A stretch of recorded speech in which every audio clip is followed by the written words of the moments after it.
Welcome to the meeting of the Weare Board of Selectmen. We're starting at 7 o'clock after a few non-public meetings with potential employees, which brings us to the presentation of the Boston Post-Cane, and I recognize Sherry Burdick. So this is a proclamation for the town of Weare, New Hampshire, for the Weare's oldest citizen. Whereas Mrs. Esther Mary Hadley, formerly Esther Mary Town, was born in New Boston, New Hampshire on November 30th, 1922, and has reached the age of 96 years. Whereas Mrs. Esther Mary Hadley resides at 13 Concord Stage Road in Weare, New Hampshire, who married Robert on November 22nd, 1945. And whereas Mrs. Hadley and her late husband Robert raised 5 children: Roxanne Quirk of Manchester, New Hampshire, Sherry Burdick of Weare, New Hampshire, Harry Hadley of Weare, New Hampshire, Howland Hadley of New Boston, New Hampshire, and Robbie Hadley, deceased, of Weare, New Hampshire, while being a homemaker. And whereas Mrs. Hadley enjoyed painting, reading, and has a special interest in flower gardens, while spending time with her family, which also includes 14 grandchildren, 10 great-grandchildren, and 3 great-great-grandchildren. And whereas Mrs. Hadley belonged to the Weare Christian Church, where she served as the chairman of the board, the Women's Church Circle, where she served as president and was a member for 25 years. She served as a soloist for the church for approximately 40 years. Mrs. Hadley also was a soloist for the South Weare Church and a member of the Town of Weare Zoning Board of Adjustment. And whereas the Board of Selectmen presented to the Boston Post-Cane to Mrs. Esther Mary Hadley, signifying that she is presently the oldest known citizen in the town of Weare. Now therefore, we, the Board of Selectmen of the town of Weare, County of Hillsborough, State of New Hampshire, by virtue of the authority vested in us, do hereby proclaim that November 18th, 2019 be designated as Esther Mary Hadley Day throughout the town of Weare, New Hampshire, and urge all of the citizens of the town of Weare to recognize that day as such, given under our hand and seal this 18th day of November in the year of our Lord, 2019.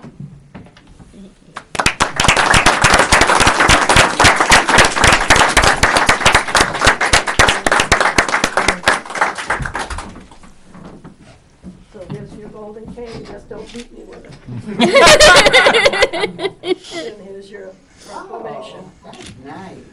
Oh, that's lovely. I didn't know it. Did you get one of them, Howard? Oh, Sherry, do you want to just Can we get introduce one? him? Yeah. Do you mind sharing the limelight with your brother? Can we get him Sherry, do in you the want to picture? just announce what, yeah. We might like to get her brother, Howard Town from New Boston, who also holds the Boston Post-Cane for that town, and he is 100 years old as of June of this year. So would you like to get up, Uncle Howard, maybe?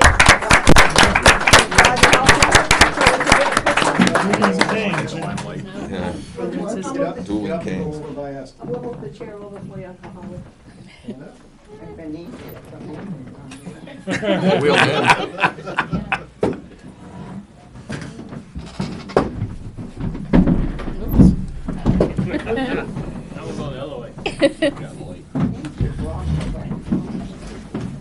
I put it away. I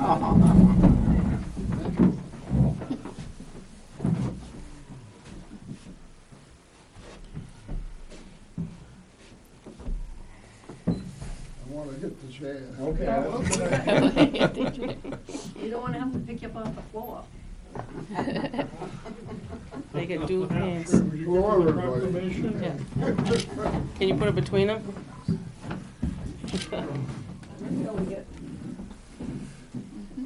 Yeah, Everybody smile.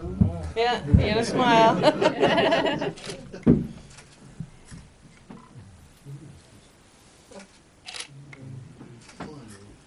Hang on. Talking to the camera. Where's Trump? Tweeting, he's busy. A lot of flashes going on. Yeah, I know. Get the whole family up there? You guys want the whole, I don't know picture if of the the room's family? big enough, is it? Yeah. Like I We say, could slide them like I say, ahead. just turn them around and we can take the picture from on the other side of the table. Yeah. It's up to you. We can suspend them. Yeah. Why don't you just bring Mom and go Howard back this way and get a picture of all of you? Yeah, I think it's a great idea. Yeah. Family opportunity. What? We're gonna move you back where you came from. Can you pick the chair up? Is that right? Sharice, did you get a chance to talk? I didn't talk to them yet. Okay, you probably. Yeah. Thank you. Yeah. Yeah, we're gonna take the chair over there. Benji, the music stopped. Yeah.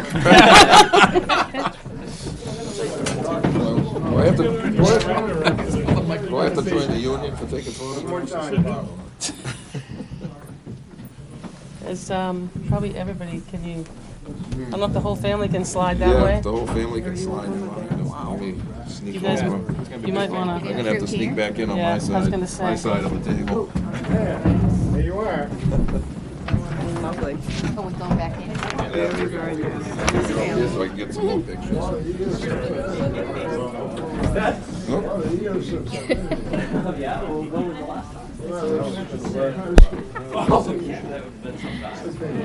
Come on, Harry. Come on, Harry, get up there. Yeah, well, the gang's all here.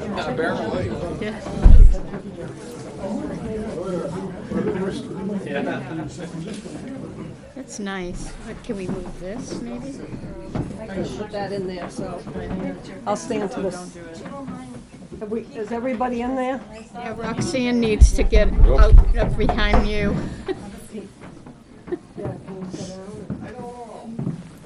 Stand up one day. To get over everybody. I'm gonna stand on my back. Yeah. Yeah, thanks.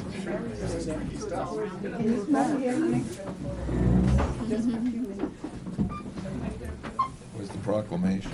Yeah. All right, Sherry's gonna sit. Where's the proclamation? So you can see it. It's on the counter. It's on the podium, okay. Everybody wants pictures. Everybody. Oh, go ahead. I can take one for you. Oh, no, you're fine. You can move it.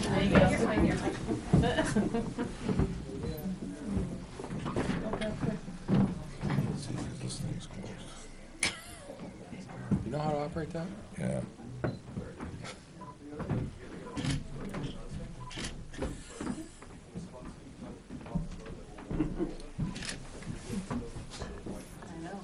There we go. Do you want to get where I am here? Get it behind here? Thank you. Good, okay. All set? Okay, yeah. No, I took a bunch, so. All right, can we have They don't one come out, don't blame me. with They your might mom get and 5 of you for the town report? Yep. Let us move out. Oh, you guys can stay right there. We'll just move. Yeah, and Uncle Harry and Uncle Harlan Yeah. can bring it around. Harry, Figure out this. Yeah, here we go. The music started again, and everybody's switching chairs.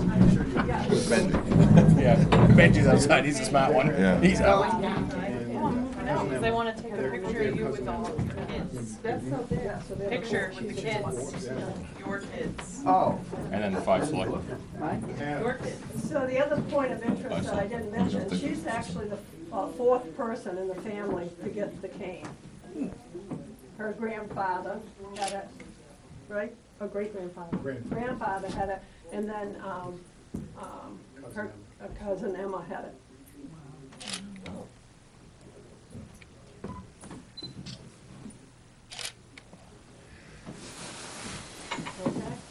Yeah, just, if you can just slide her forward and you guys can take a picture of the selectmen for the town report. So you want her up with all the selectmen? No? Okay, now you gotta get another picture up here. and I don't like And we're doing good. All right.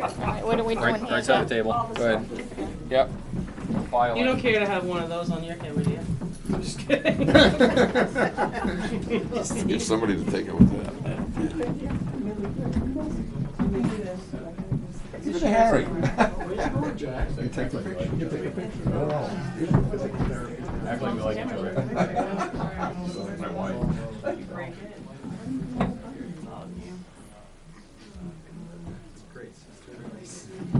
You get it? I did. Mom, if that thing's broken, Shannon did it. Can you get it, Ken? Oh, oops.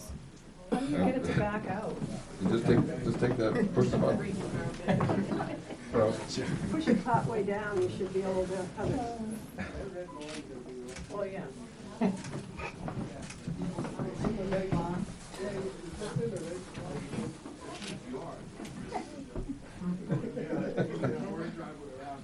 Just a second.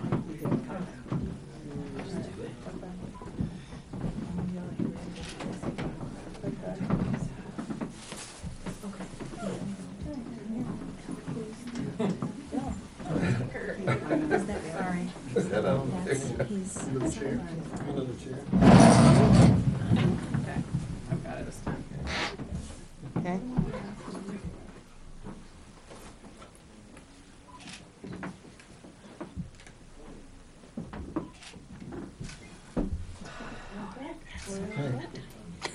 Okay. We have one more on the Oh, Go more. one on the right. One more. Over there. One more. Yeah. Got it? All set? All set? All right. Thank you.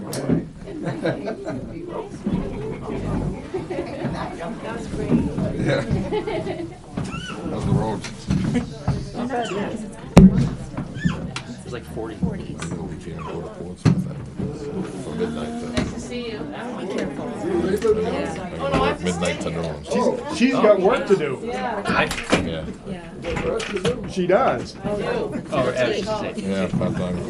Yeah. And my wife's on call. I gotta go to work. You gotta go to work.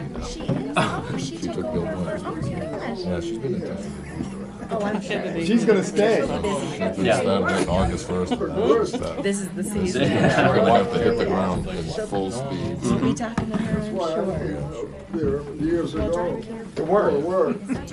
Here, this decision. Oh, yeah, he is. He's sharp as a thing. All right, Bob, the kick is out. Hi, John. Yeah. Well, the funny thing is, They're all through with us? Naomi's from New Boston. He's from New Boston. And I lived down there. It was part of my area at the time, but I know the family too. Oh, So it's like, really? yeah, New Boston's in Maiden Way. So, They're all coming in, huh? yeah, and he is. He's as sharp as a tack. There he goes. Yeah. Good luck, everybody. All right, bye, Howard. I won't run. Thank you. You too. Thank you very much. Thank you. That's so nice. We'll look for it in Oregon. Yeah. Yeah, I'll miss it. I'll have to make sure it gets DVR. Yeah. Bye, Howard. Nice to see Bye, you. Howard. Be careful. Yep, that's it. Okay. Yeah, you go out, Therese. Go ahead. You've been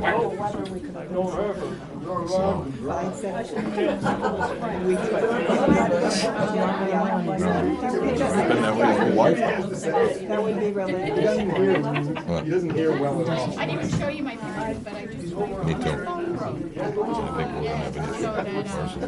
I had to take it in, and the only thing they couldn't get off was mine. I tried. They got everything else.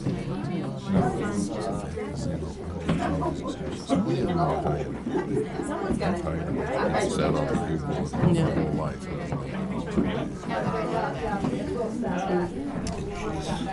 She's qualified, but I think the difference is that Yeah, Cher, Howard's gone out there. They're gonna. she is gonna have it. She's gonna have her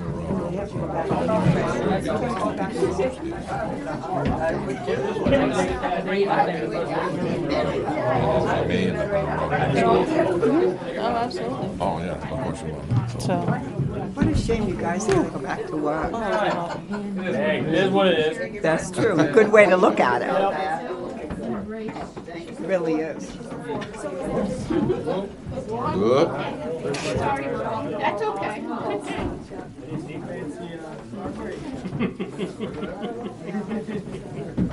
Take good care of that, Harry.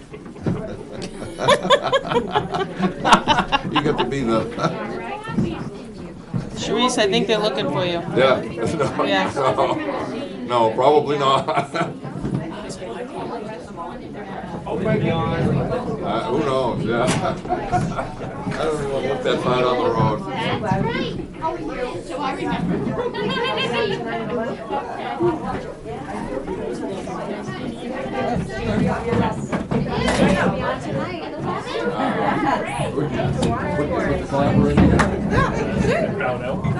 Yeah, I know. It didn't happen that way. No. Hey, Tom. Tom came at 6:30. Hey. The calendar on this, because I forgot to sign up for the thing you told me to sign up for, which I did just tonight. And then the calendar said 6:30, and I know. I was like, well, we're going to leave. Yeah, you're not gonna leave now. So, Vending machine out there will make big bucks. What a vending, yeah, vending machine. Leave it to the finance Well, to some figure out where we're places gonna they make more do. money. Yeah. You guys can go over as long as you want. As long as you Put us, if it had chocolate shakes, put two, you know. One of these, get a double header. One that dispenses coffee, the other one dispenses hot chocolate. See? well, caffeine don't do nothing. Chocolate shakes and sugar do. Oh, man. I'm glad I got to see Eleanor. I didn't ask them all to sign in. I said I'm glad I got to see Eleanor. I haven't seen her for a while. I know. She was waving at me, and I'm thinking to myself, wait a minute. We didn't do the pledge. Huh? We didn't do the pledge. Whatever. We'll do it now. Yeah. What are we doing? Pledge. Oh, We were busy. Yep, tied up. Had What stuff do we going got? on. Then we got, You wanna close the door for now, or? what do we Channel I 9 probably doesn't I don't wanna push them Channel out. 9 doesn't want to hear us, No, I so don't you wanna can just push leave it them a out. little open. Because Channel 9's out there with them. That's fine. I just figured we'd close the door for our meeting. yeah, I get swept up for the whole thing. okay. Gene coming in? We're all here for it. All right, I'm gonna sit here standing. You guys could join me for the Pledge of Allegiance? We're going backwards. I pledge allegiance to the flag of the United States of America and to the republic for which it stands, one nation, under God, indivisible, with liberty and justice for all.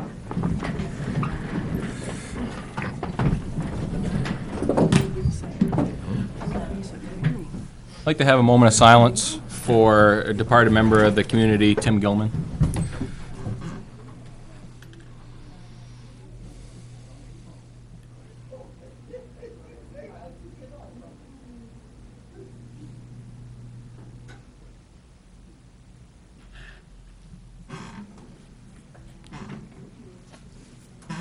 Okay, thank you.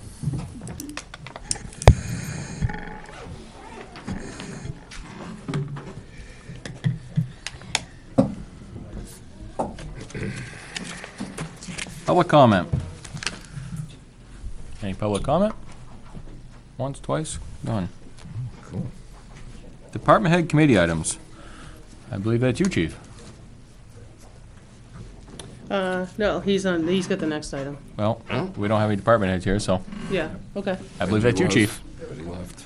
Well, He was just gonna sit here if you don't care. no, that's fine. I'll change the camera. We were lucky here last time.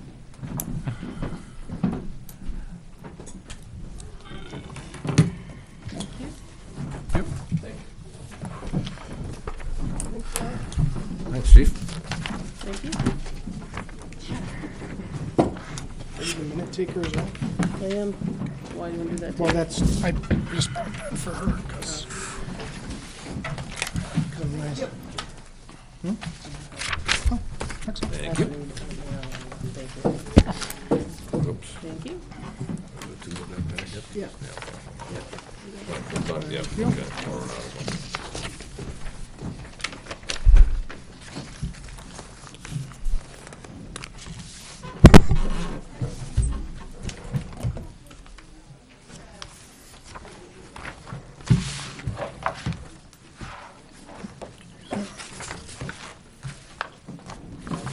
Floor is yours. Good evening. I'd like to start off with what we accomplished in 2019, and then we can jump into the budget, which I think will be relatively non-controversial. So in your packet, I made up a few sheets that talk about highlights, what our future goals probably are, a little bit of discussion about the budget. But the 2019 highlights, I feel we accomplished quite a bit. I mean, it's mid-November. It seems like we've been on the run for nearly the entire year. Starting with personnel, we were successful in the warrant articles to hire 2 full-time personnel starting July 1st. That process probably backed up into April when we first started looking at that, developing, kind of the job description, what it was that we were really looking for. These 2 people were going to be very important in the building of what was to come, the future of our place, and so we weren't going to go out and just grab anybody that we could. And so that recruitment took a little longer than we thought it was going to take. We ended up backgrounding about 6 different employees and ended up hiring 2, and both of those people came from within our department. They weren't necessarily, we didn't set out with those 2 in mind, but as things went along, it became clear that that's where we were going to end up. And I think their hire date was September, mid-September. So we're a little behind schedule. And we did 4 weeks of orientation with them, which we didn't have to, there were some things we didn't have to do because they were already our people. And so we were able to, and they were very strong EMS-wise, so we spent a lot of time working on their fire skills, if you will. We did 4 weeks of that, and then we put them on shift work starting is mid-October, I think October 13th. On the part-time force, we promoted a lieutenant. We had a process early on, I think late in 18, and then promoted a lieutenant. From that process, we hired 6 other people during the year. Some combination of firefighters or EMTs. We had 6 people either resign or left working with us.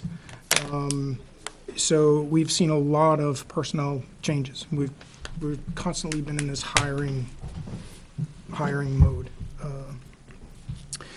On the training side, we had 2 people took their advanced EMT coursework, and so they're working on getting finished with that. And getting out into the field, we do continuous education. We do 3 hours a month for all of our licensed personnel are eligible for that. That usually follows that provides them with all the education that they need to recert their skills every 2 years. We had to renew our surgical cricothyrotomy recertification. So we had we actually take pig anatomy, and they practice actually on the carcasses of pigs, and that would allow them to do those surgical crics out in the field, which is a procedure if you have a totally obstructed airway. I always think of MASH when they talk about that. On the fire side, we had 1 firefighter get their firefighter 2, which is the next level of certification, obviously, after 1. We conducted a live burn over on Centerbrook Drive where we removed a house. The guy had built a new structure. This one, we were quite fortunate. It was probably no more than 30 feet from the house that he built, and that all worked out well. We did SCBA and extrication training, combining ourselves with Francistown. We had a vendor come in for the SCBA mace that was that made it into the newspaper, and then we went to Francistown. We did some auto extrication and some other rescue stuff. From the equipment standpoint, we updated the telephone system in the data infrastructure, and that was kind of in response to needing to separate ourselves a little bit more from the police operations, which was a part of the requirements. We updated our technology out in the field so that we have our medical software that we use in the field. We had some connectivity issues. Changing hardware really improved that, and I don't know of any complaints since we did that. We did purchasing. We had, through the capital program in 2019, we received from the voters authorization for a boat, a command car, and thermal imaging cameras. That all involved using the purchasing policy, RFPs, sorting through that kind of stuff, and then figuring out what we were going to do. All three of those purchases have been made. The boat and the thermal imaging cameras came in under budget, and the command car appears to be going to be right at budget, the budget number. We purchased turnout gear, which we're waiting for, uniforms with the new people, the new full-time people, but just kind of in that replacement program of all of that stuff. Under the heading of public outreach, we received the sport helmet grant from Dartmouth, which we got 50 sport helmets. We used that in conjunction with the bike rodeo, which was, I think, a fairly successful event that coincided with, I believe, the carnival? Patriotic celebration. They did a couple Stop the Bleed presentations, one at the high school and one through Old Home Day. We did the field day with Center Woods Elementary. Fire Prevention Week, we touched base with all the second graders in the public school system. I don't know what the number is, but there's a whole lot of them that make the trek over to the fire station for a day's worth of stuff there. We're involved in driver's ed.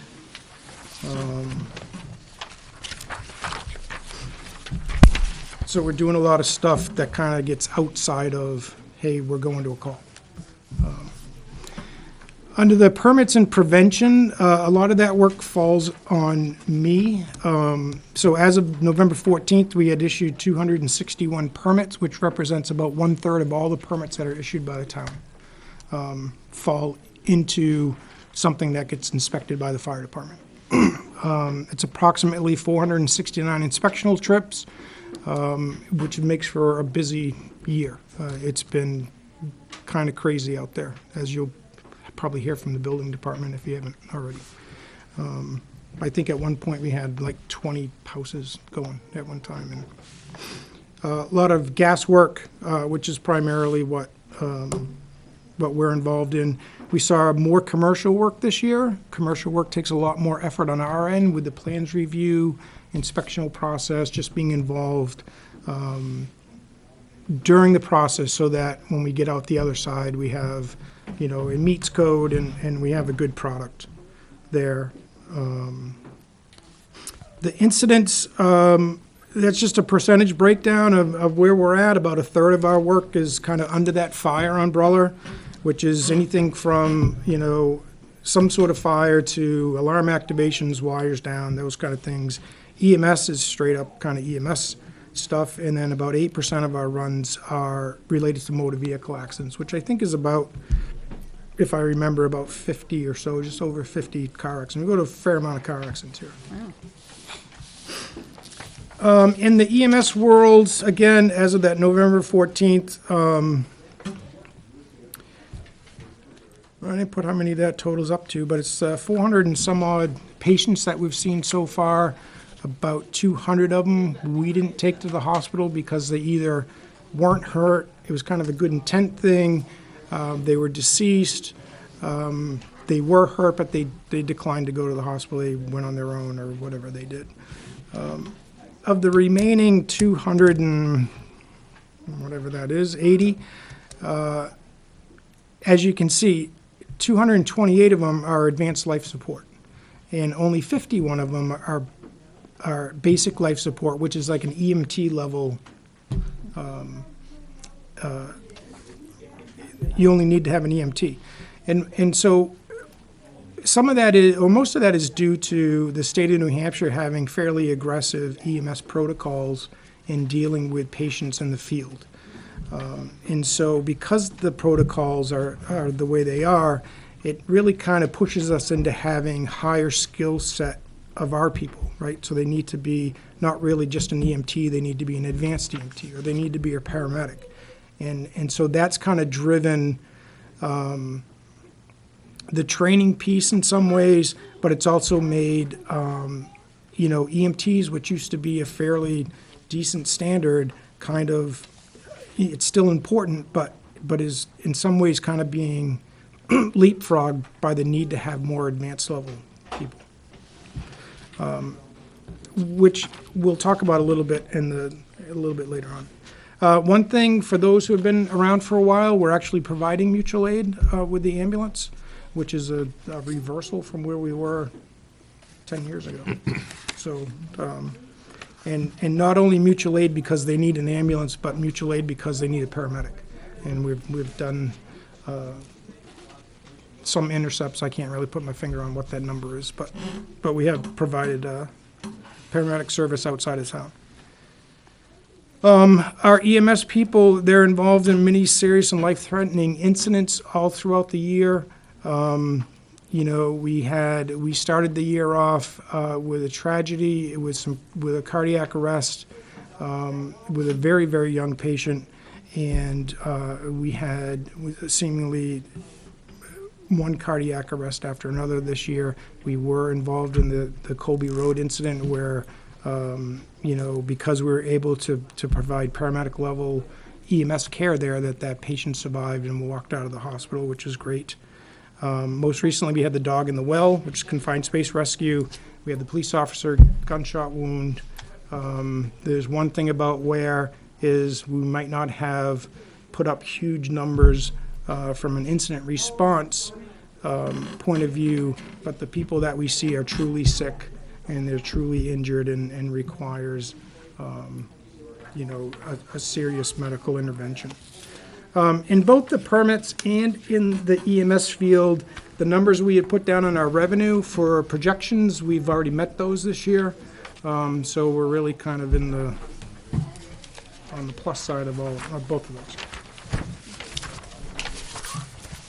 When we're going to talk about the future, the budget really should kind of reflect that, whatever our future and future goals are. And our single most pressing issue, as it says right here, is the ability to maintain a sufficient workforce to meet the needs of the community. And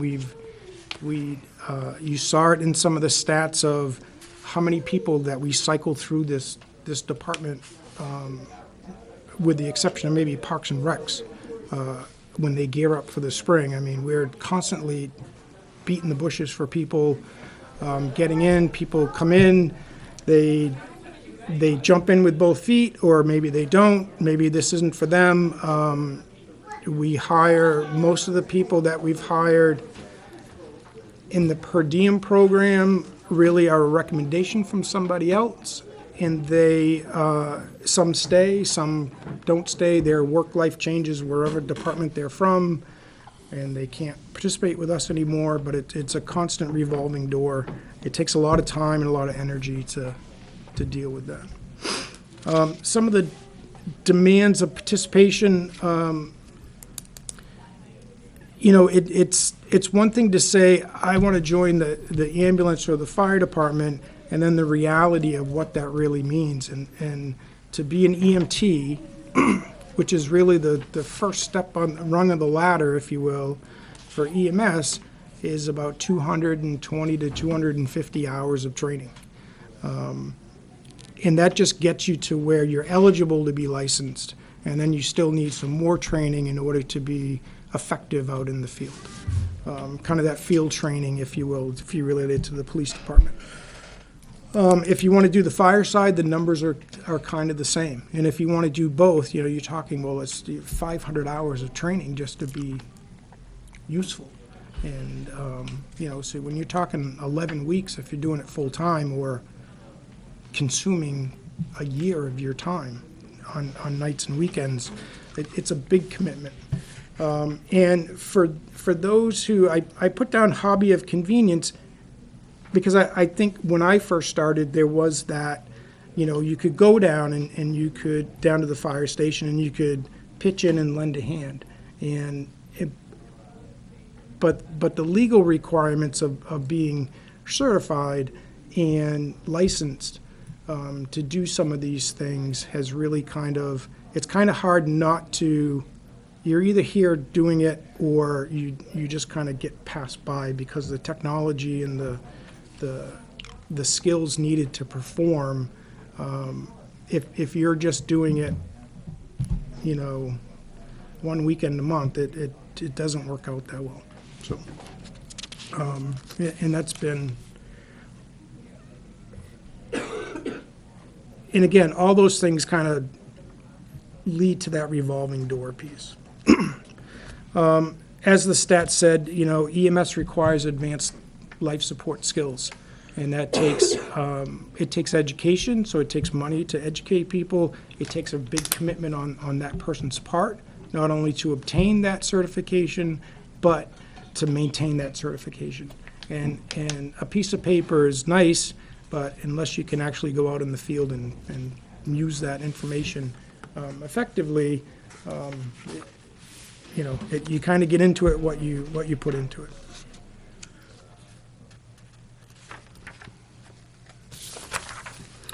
And the other thing, and we'll talk about the one of the other things of the future when we get to the warrant articles. So in the 2019 operating budget, we met or exceeded all of our goals and objectives. We did, which I thought was a really big thing, which was we recruited and hired 2 full-time employees.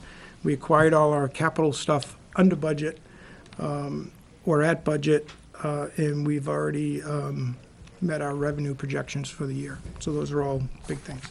The 2020 operating budget is, we hope to continue the momentum of moving forward to meet the needs of the community.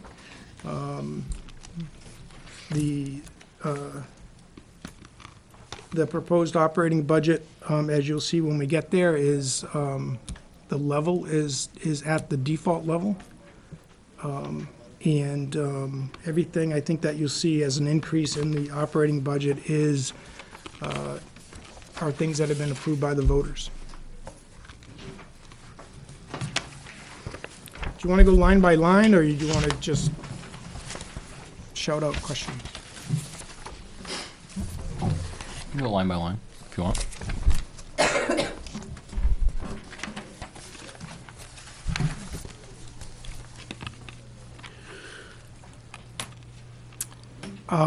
So the biggest driver in the wage piece, or not the biggest, but a driver, is that it's a 53-week year and not 52. So for us, I think about 6,000. So it's about an extra 6 across the wage lines for us.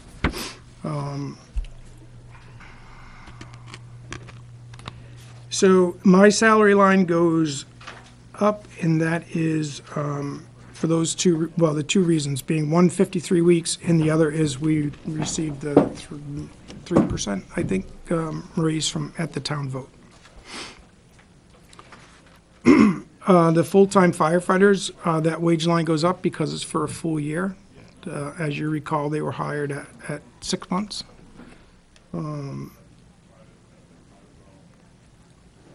The administrative assistant, the same thing, the raise in the 53 weeks. We're actively recruiting an administrative assistant now. We interviewed one, and we're continuing to pursue that.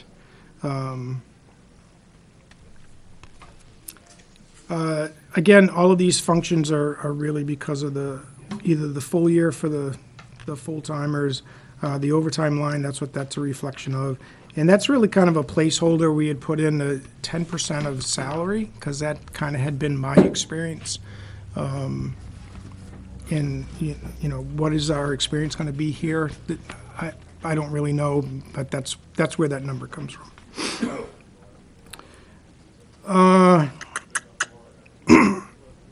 So under insurance, when we went into the warrant article, we did worst case scenario, so we were budgeting for 2 family plans, and the 2 people that we hired are opting out. So there's a significant savings there from what kind of that worst case scenario was.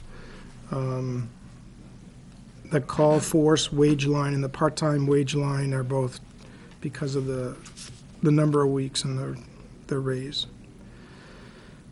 The reduction in the healthcare line is because of what I spoke of earlier, what they're actually taking for insurance.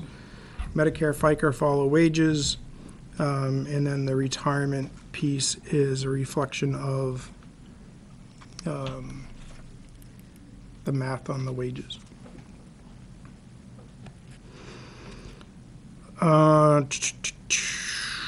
Dispatch contracts, so our contract with dispatch, we're in year 2 of 3, it's going up $1,000. For that, I'll just hit the ones that change, if that works. Life insurance is a benefit that's provided by the town to full-time employees. Nothing else changes till you get to intercepts. We took $120 out of the intercept line to add it to the, what's on the second page, 677, which is the educational service contract. There's typically a 3% increase with that. And so we felt that we could just move that money from one line to the other to cover that.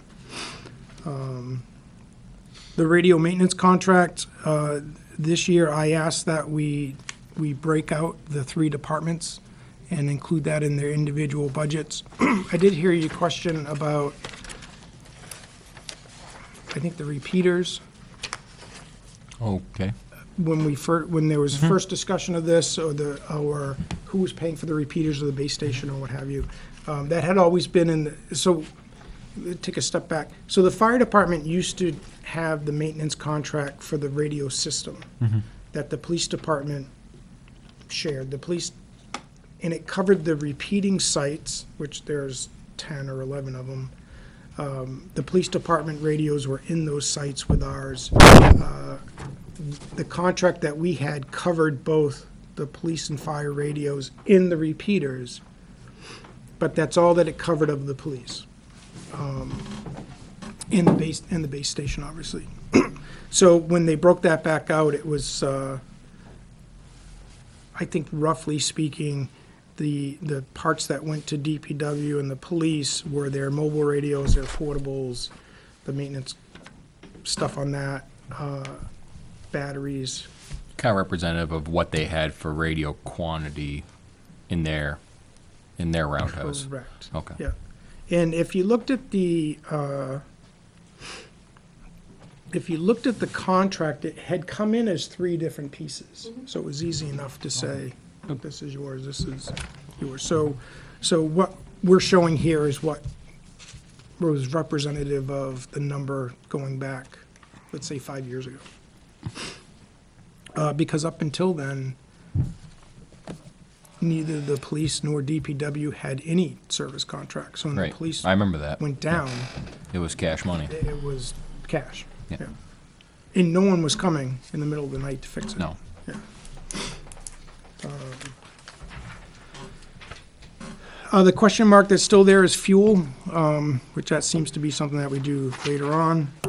And then we backed out the one-time expenses that were related to the full-time employees, which reduces those lines, turnout gear, uniforms, and I think medical stuff, right?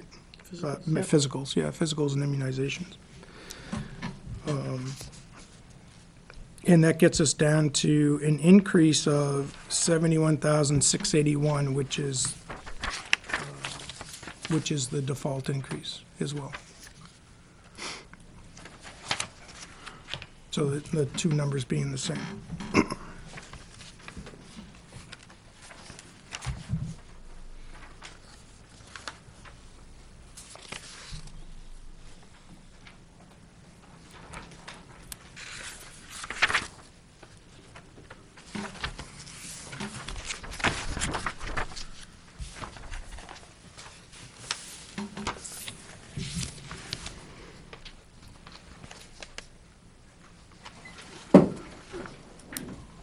Any questions from the board?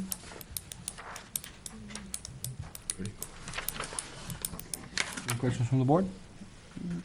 Large fire equipment, you haven't got any number down there. I know that's coming from the money that you take in, so is there anything in planned this year for a new fire truck or anything? Not this year. There's no capital request this year. No, that was discussed under CIP, yeah. Right. Yep. Finance Committee questions of the fire chief?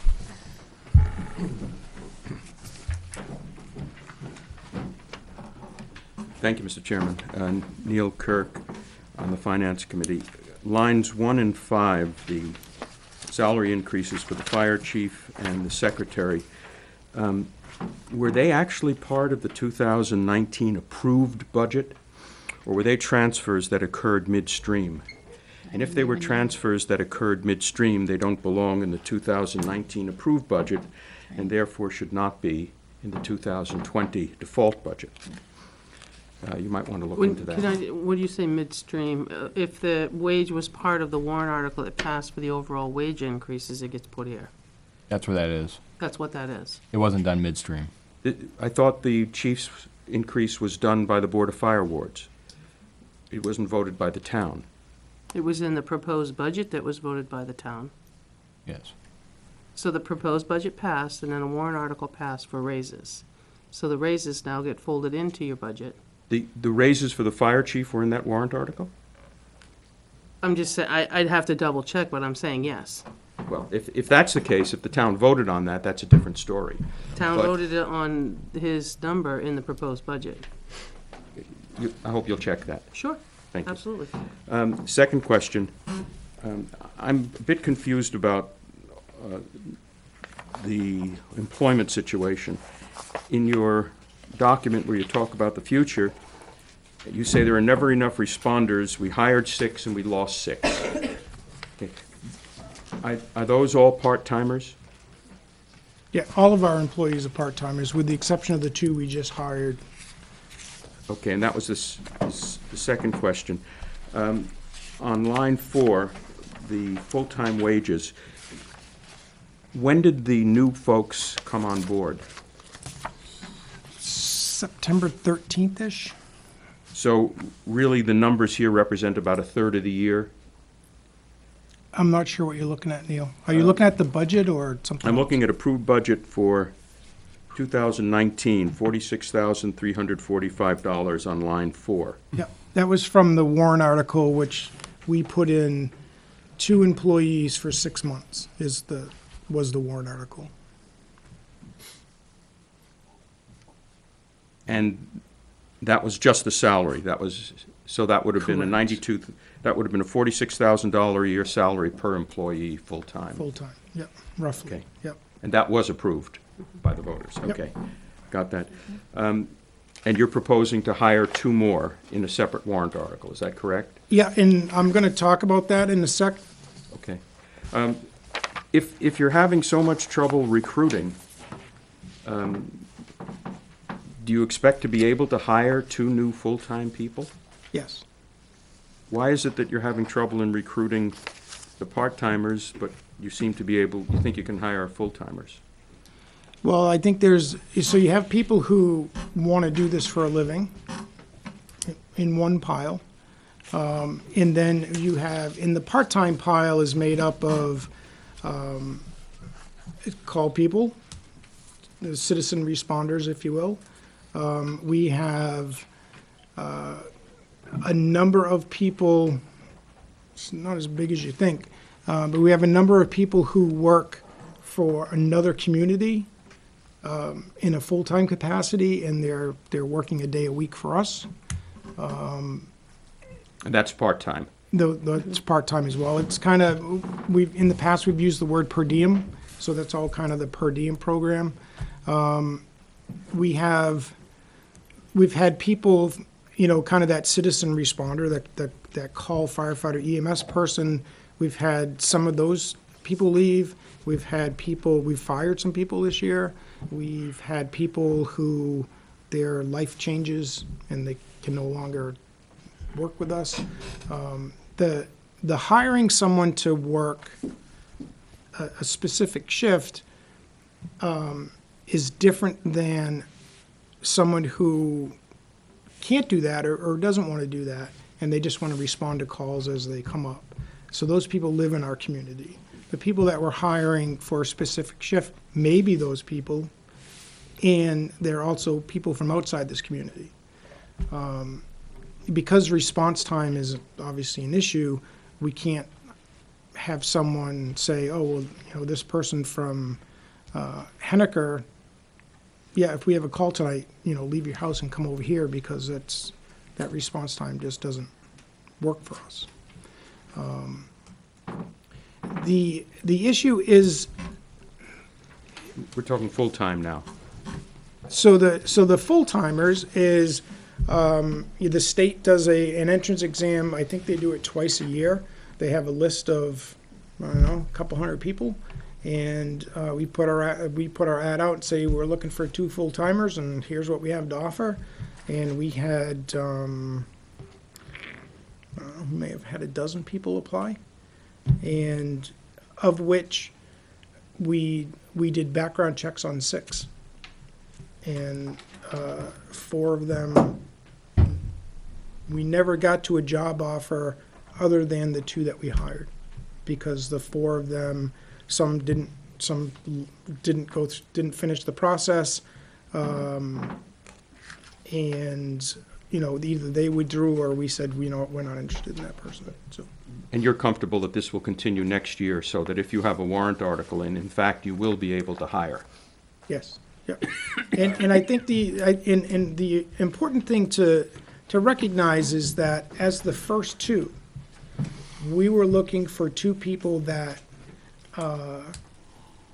were willing to work with us to help us build something for the future, and whether that future includes full-timers or not, or call people or whatever, you know, those positions became very important because we were going to use them, you know, as foundation stones. Are they specific shift, and if so, which shift? Yeah, so they work a specific shift. So one of the things that we encountered early on was, what is the work schedule going to be?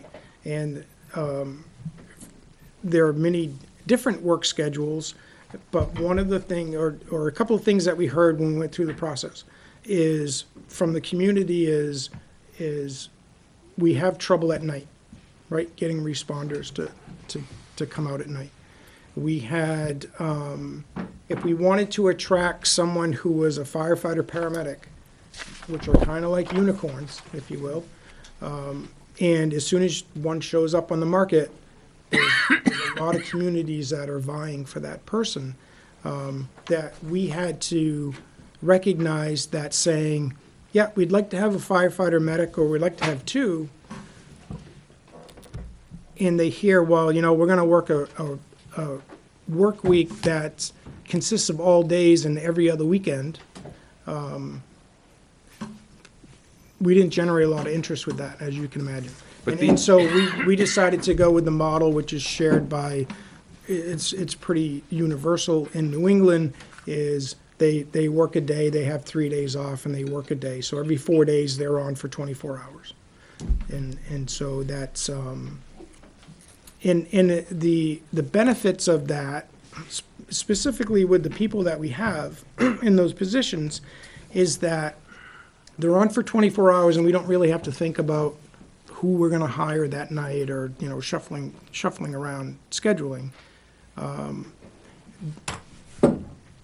it kind of creates a little safety valve. Every 4 days, we kind of give all the other responders a break. All of our citizen responders, if you will, or our call people, is they kind of get a night off because we have our 2 that are working that 24-hour shift.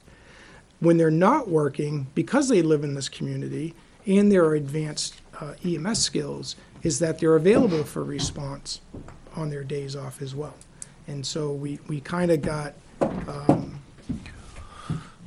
you know, we got a little bit of a back benefit there that we didn't anticipate in the beginning, was, you know, when they're not working, it's very possible that they're available to respond back on a call that, you know, if we need a paramedic, instead of paying for one from Concord for $550, I can hire this person back on overtime for an hour or 2 to do that. And last question, which is really a request. Would you provide to the Board of Selectmen and also the Finance Committee a spreadsheet that shows what the department's budget will be when you've completed all of your hires? I believe you want 8 over so many years. Yeah, So that- did we so that not do can- that we can last see year? that. I think that you provide that last year. I can update that with actual numbers for this year, and I intended to do that anyways, was Good. to show, kind of here's what we proposed, and here's where we came in for year one, and then as we go, march down, and it's gonna be, I anticipate essentially the same warrant article each But- year until we accomplish. But you'll show us the 5 or 10-year projection. Sure. Great, thank you. Thank you, Mr. Chairman. Yep. Now, there was a warrant article last year, I believe, too, for, I still have 2 warrant articles to talk about. not this year, I mean, last year. Yep. There was another warrant article for being on call for every, Stipend. yeah, well, I didn't, it's not under stipend, Call and though. pay or whatever. No, Is- that's in the, I think the call force wage line is where that, Under fire? 150 Line 8, Okay. spreadsheet line 8. it's in there. Yeah. Right, no, I just wanted to make sure that's where it was. Yeah, Yeah. yeah. It's How not much its was own. that? Do you recall what that warrant article I was? think for 9 months it was 30-ish, 40. 40? And that's actually worked out pretty well. For 2020, it's 40. Yeah, I think it was 30 and 19, and then the full year is 40. Tom Downing, representing Finance Committee. I think you just said you're going to talk these warrant articles, because I'm in it. So my suggestion or request was really just to talk to the benefit of offsetting costs. In other words, you get costs associated with whether it's terminating, hiring, whatever it is, your part-time people.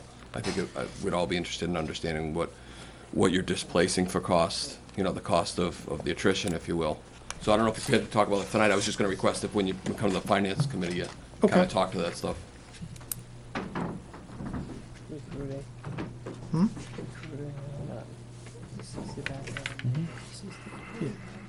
You get what I mean? Yeah, For finance. yeah. Okay.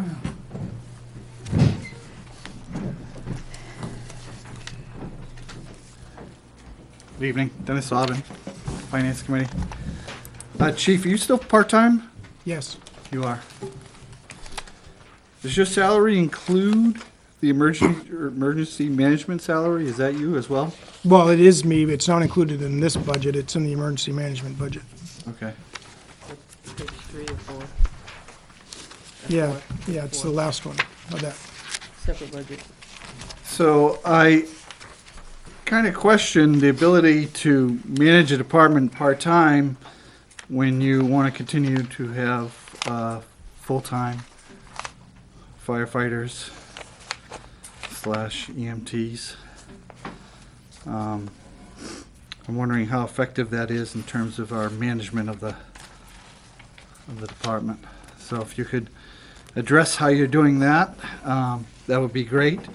And then, not acting as part of the Finance Committee, but as a citizen, I question whether the Board of Fire Awards is still an effective method for managing the fire department and overseeing it as we transition to a full-time fire department. And I'd like your opinion on that. Thank you.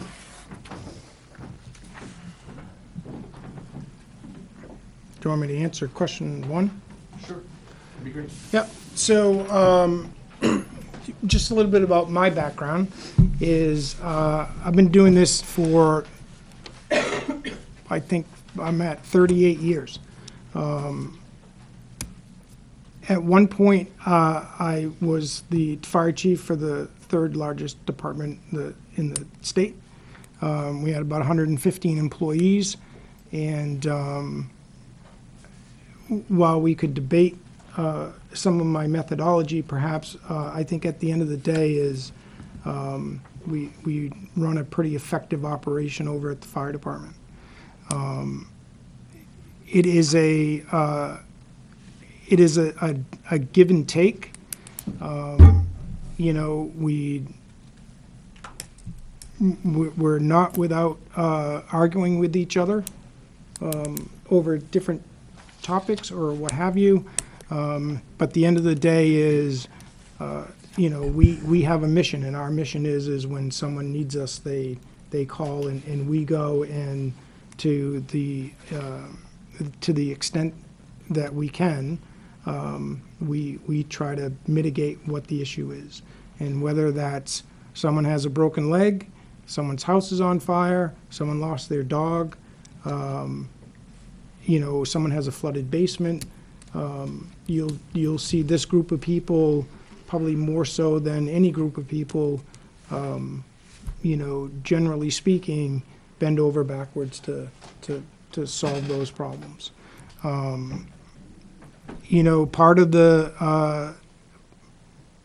Part of how this works is, you create a vision, you develop, policies and procedures and training and for that vision, and you get your people to get in line with that.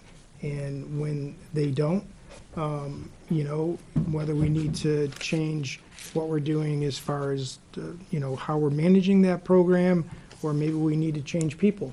But, at the end of the day is here's what we're doing. And you're either on board or not.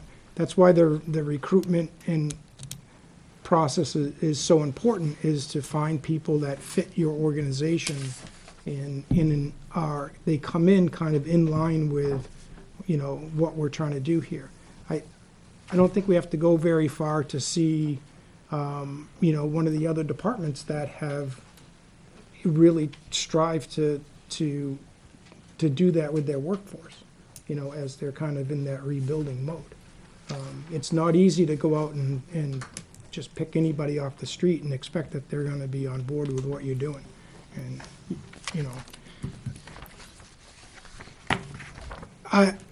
I understand what you're saying, and I think that at some point in the future that this position is going to have to transition into a full-time employee, because there's a lot to do. I mean, I don't necessarily think that needs to be now, but that's something. Perhaps the next one, you might have to be looking at someone that works full-time.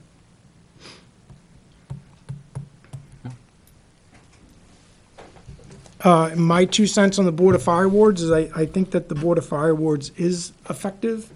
And I think that some of the reason why professionally speaking, is that, the people that are on the board, or certainly portions of the board, bring, an expertise in their own little fields that they operate in. And I think currently we have a pretty decent board from a professional standpoint, where we have, one is a deputy chief in Hooksett, deputy fire chief in Hooksett. Another is involved in the fire alarm industry. So we spend a lot of time talking about a lot of code stuff, a lot of things that are going on out there, and trends and things like that. And it's been very helpful for me. But I also know that it's been controversial in the last couple of years. So that's my 2 cents on that.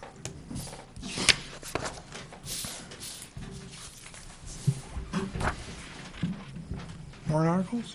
Sure. Oh, how about before that, we'll just go through the other 2 budgets? Oh, okay. Naomi suggested. Sounded like a good one. I checked with Ray, and he said that number was good with him. No change. Emergency management, there's, the only change is the wage, which is related to the town vote on wages. Chief, I just got a question. Line 8, fire wages. I know that we're adding, say, 40 to the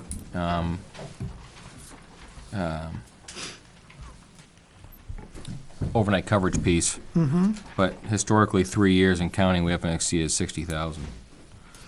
I don't know. I mean, I know it's been up and down year. Actually, 2017 was up, 18 was up, 2019 we're kind of even keel, but it just doesn't seem like that's, the 128 seems a little steep. I'd have to get my calculator out for the overnight piece. Okay. But let's just say, for conversation's sake, that brings it down to, say, 85, if you pull that overnight piece out. I think, do you remember what we're running per month?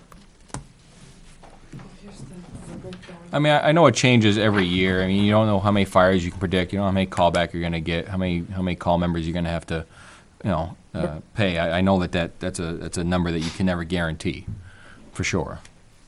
Well, and I think that's why last year when we had and this will kind of get to this gentleman's question, is when we had proposed the two full-timers for 19, there was a discussion of should we talk about an offset? And I wasn't necessarily in favor of that from the initial discussion, but you can see in the spreadsheet that Neil would like over the 5 years thing is you can see where we're pulling out that. I think we're proposing 35 in this year's warrant article, and kind of pulling that out, and in essence, we're transferring it from one line to another, if you will. And in this year, we took out 39,314, I think. And that seemed like, I don't know, that seems like that might be a little too much, because you don't know, right? We've been very fortunate this year. A lot of our operations have been small, kind of small unit operations, or because we're doing more coveraged hours and we're having maybe less callback. We're still kind of feeling that out, if you will.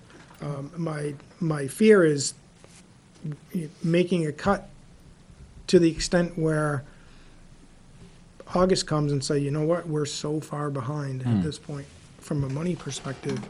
I don't know where we're going to end. We do, in the warrant article, we are proposing an offset again this year.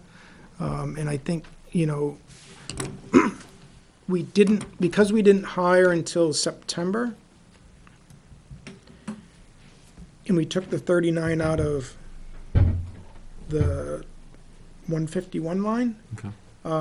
We're over in that line. We're over by 10, I think, or we were at the last I looked. We'll probably be over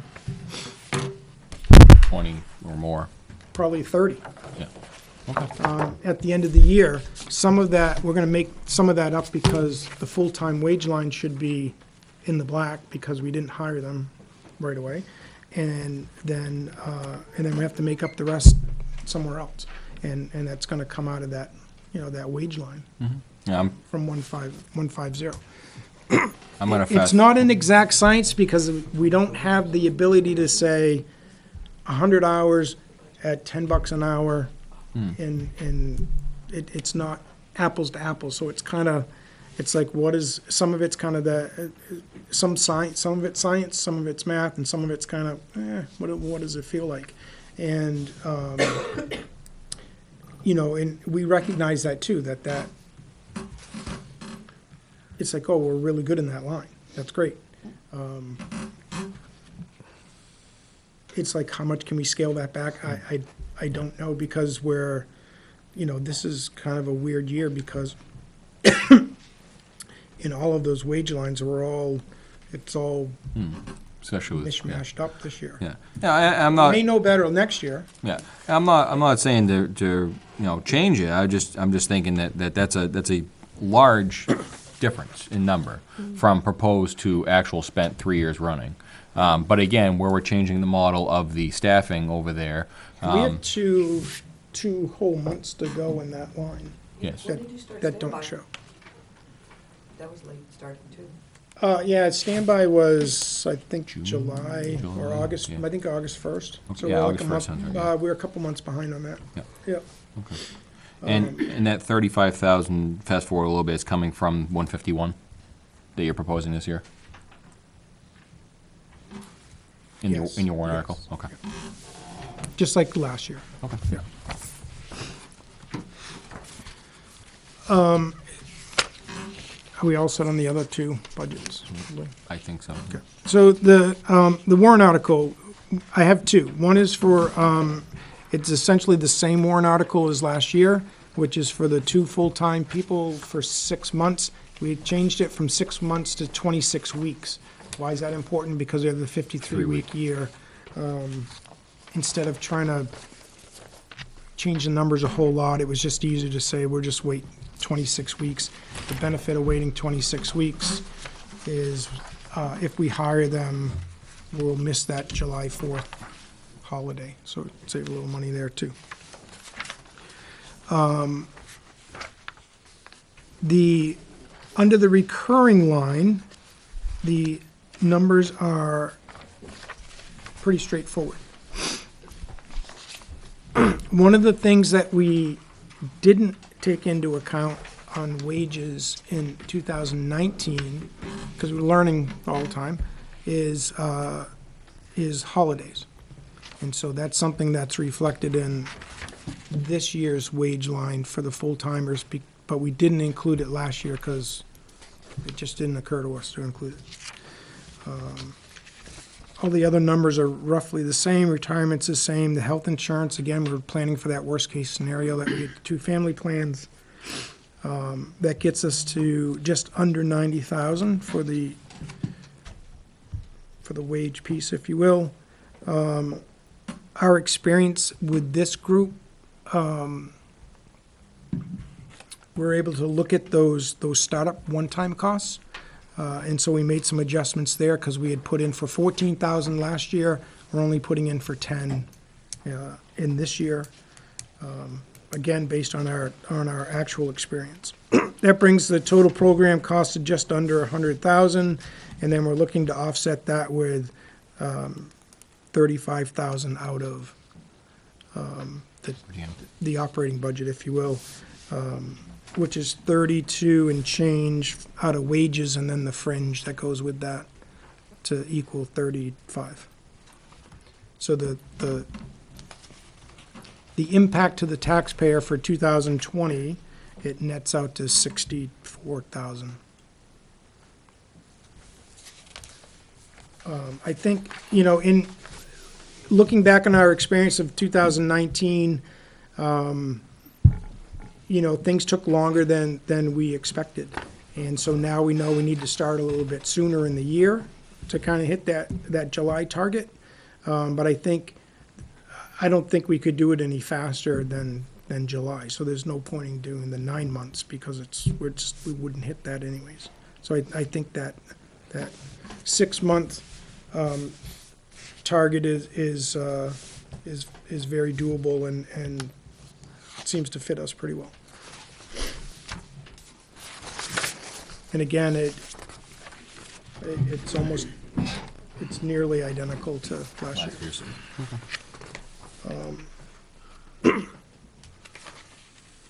And then the second one is, because again, learning something new every day. We had the Buxton Trust. So the Buxtons were very gracious and named us as beneficiaries in their estate, to which we received about $57,000. In 2018, we asked to use up to $10,000 to purchase fitness equipment for the fire station. The voters said yes.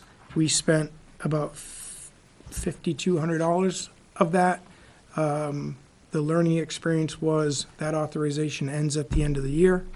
Which I don't know. So we're just asking for permission to use up to 10 again for equipment. Is that the way it should be written, or should it say up to 10,000? Well, we'll make sure it's Okay. done right. Yeah. All right. Yeah. I didn't know if you Yeah, guys I'm had not read sure it. how it showed on the. Right. Yeah, probably just be a mimic of. That's whatever I 18. sent over last time, because I just took Yeah. it out of the last. Right. It doesn't really come out of the account unless they're writing a check. Unless they're writing a So check. whatever we don't use goes right back in. Are we the agents to expend that? As selectmen, do we have to sign, do we have to vote it? Or, I think that's how it was left, correct? Well, it's in the trust fund. It's a trust. Or is it trustees to have These the, are the trust fund, I think. Yeah, I still think, did we buy it before and get reimbursed? Yeah, the board of selectmen paid for it, and then didn't you go to the trustees and explain what Yeah. it was for? Yeah. I think we did it over the phone. All right. Yeah. Okay. I thought you had to go, and then they said, no, it just Call looked us. like, because it's really not a lot of, I don't think there's really any strings attached to it. no, I didn't think it's so, really no, just no, I just didn't know, I didn't know how that was all formulated, I couldn't remember. If it was trustees, or if it was us, or if it I was, think it's, I think we paid for it before and then we got Yeah, look to the reimbursed, trustees. I kinda. think that's Okay. how it went. Yeah. yeah, okay. Yep. Board, have any questions on the two warrant articles presented by the chief? Finance committee, questions been answered? I don't have a question, I just have a suggestion, is that it include what it would be per year, because you know that's gonna come off the floor. It's in there. Oh, it is? That's this, I think. The last line, or right above the numbers. The 178. That's what it would cost us next year. Yeah. No, but it's a warrant article. Oh, right, this is the backup, we'll fix it. No, I Yeah. understand. Yeah. Yeah. But it's a warrant article, and it needs to have it included in there. Yeah, for your, Frank, you're looking at us, added. yeah, that. for your, Somebody from the floor is gonna ask for it Well, anyway. whatever, so- yeah, whatever we did last time. right, yeah, whatever was written as last I think we normally add those in, do we not? Yeah, Tom? Yeah, Tom Downing, Finance Committee. So this answered part of my question in regards to offsetting funds, but I'm also interested in the impact. Like you're hiring, you want to hire 2 full-time firefighters. It's not crystal clear to me, why you need those firefighters. Is it because I have a hiring problem? Or is it because the town absolutely needs them because of our response time, things of that sort? Yeah. It's not, and if you want to talk about the Finance Committee, that's fine too. I don't want to take all. Yeah, night, we, you know what I'm saying? and so this is slightly truncated, I guess, because there was a fairly large presentation last year, and so I guess the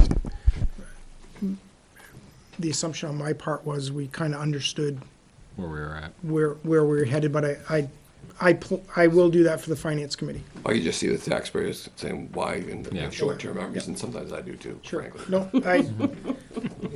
point taken. Chief, can you put something together that shows us how many calls come in between 8 in the morning and 4 in the afternoon, between 4 and 12, and then between 12 and 8 in the morning?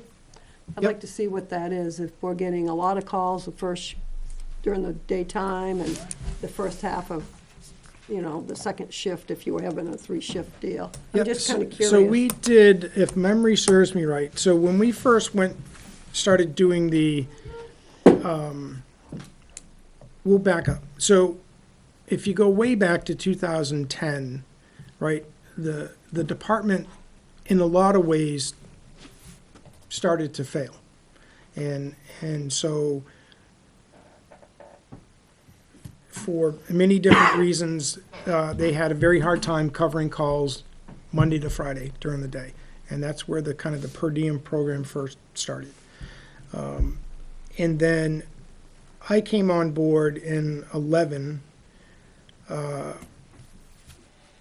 and what we saw was, well, the daytime piece works well with the per diem stuff, and then we started to see the same cracks and fissures forming in weekend days.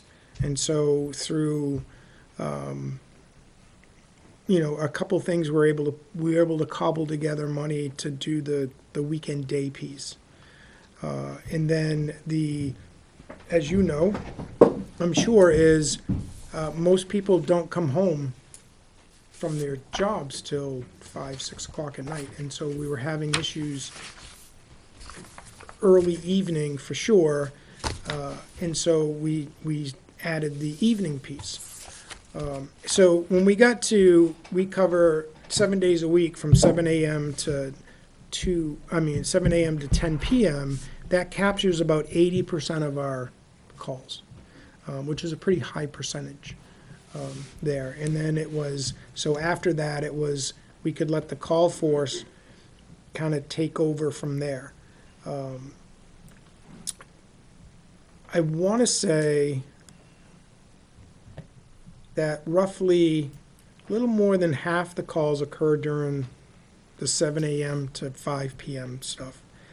About 20%, and they're probably kind of equal between the other two shifts. The evening shift and the overnight are about 20s, 18, 20s, 19, whatever.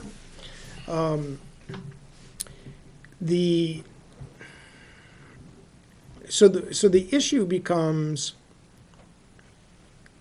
you know, it's like the staffing model that we had a lot of cracks in it. It's like, not only do we have to get someone to go, well, they need to be, you know, they need to be trained.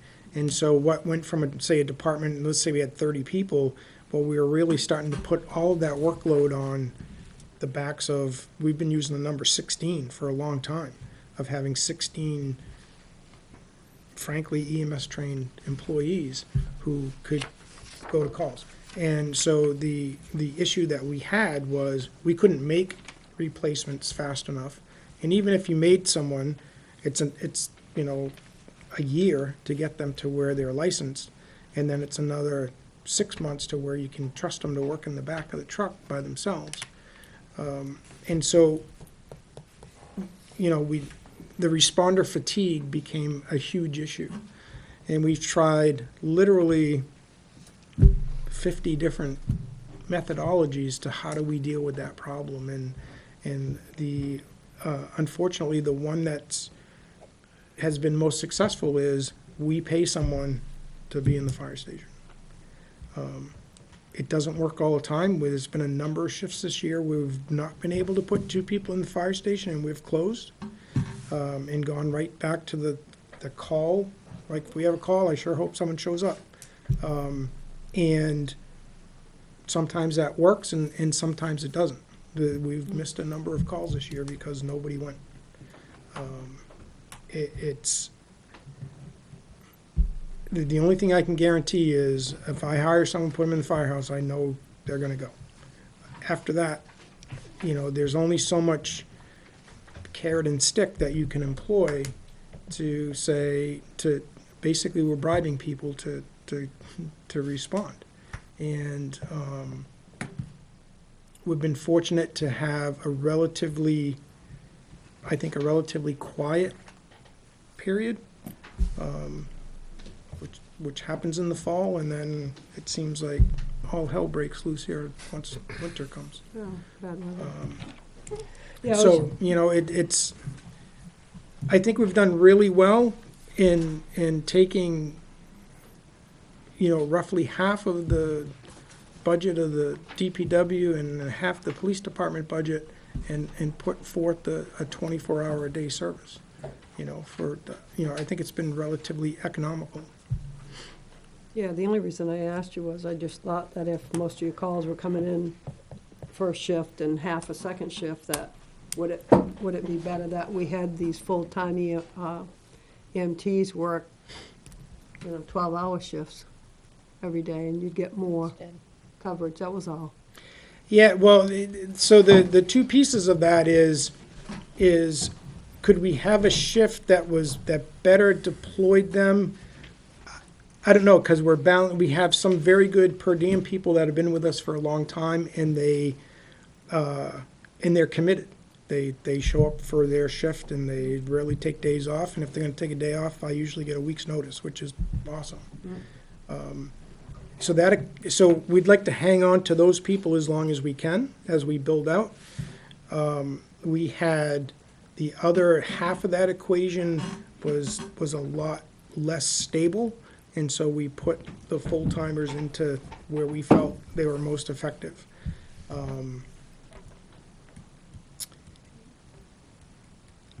again, going back to that, you know, well, we could hire them and have them work, a schedule that was absolutely in our benefit, but I can tell you they're probably not gonna stay very long, because they can go somewhere else and work a better schedule,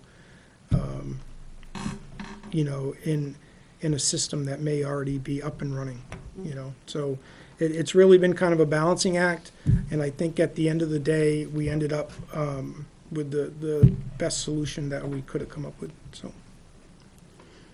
Right. And do other towns around us, small towns, lose EMTs 5 or 6 at a time? Are they having that kind of a turnover?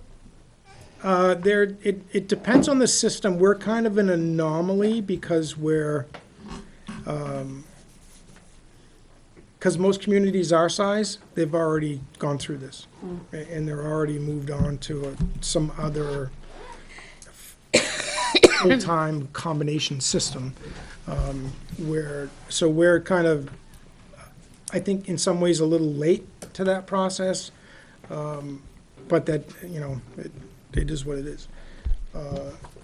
So each community is kind of, in some ways, is different. Henniker was able to do I think they couldn't find any full-timers that wanted to work there, so they ended up splitting one, if not both of those full-time slots that they had into part-time slots, because they had people who were already in the system that said, I'll work my days off from whatever job they work to do that. Hillsborough, I'm not even really sure what they're doing. I think they're all kind of part-timers. They have a full-time chief. Yeah, they're part-time, or they were a little while ago. Yeah, and each community brings a different dynamic. So we're fairly isolated. We're fairly geographically isolated here. Whereas Henniker has, it's a different, their run mix is different. So they do a lot of intercepts because they have paramedics and just the crossroads that they're located at.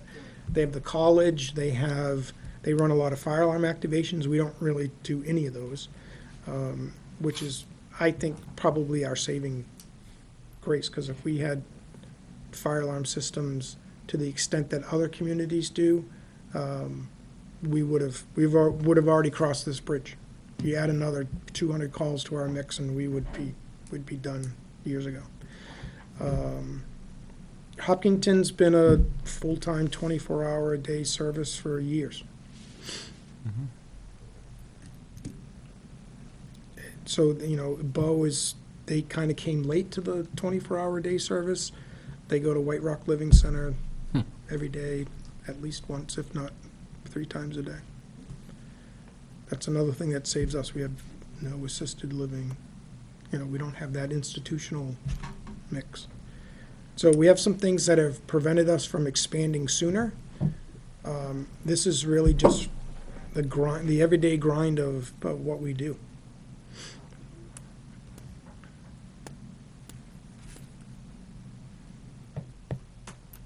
Any other questions? Maybe? So Finance committee? I'll do a time of day for our call mix. I do a much better explanation of finance. And Neil's 5-year plan. And I think this. 10-year, however long it takes to get to where you want to go. Well, not In- what you told yeah. us last year. And I think we made great strides this year, and thank you to the voters for that. And, we can do this is in little steps, or we can, we can have that catastrophic event or that catastrophic year that says, you know what, oh my God, we gotta do something, and it becomes a much bigger step, so. Okay.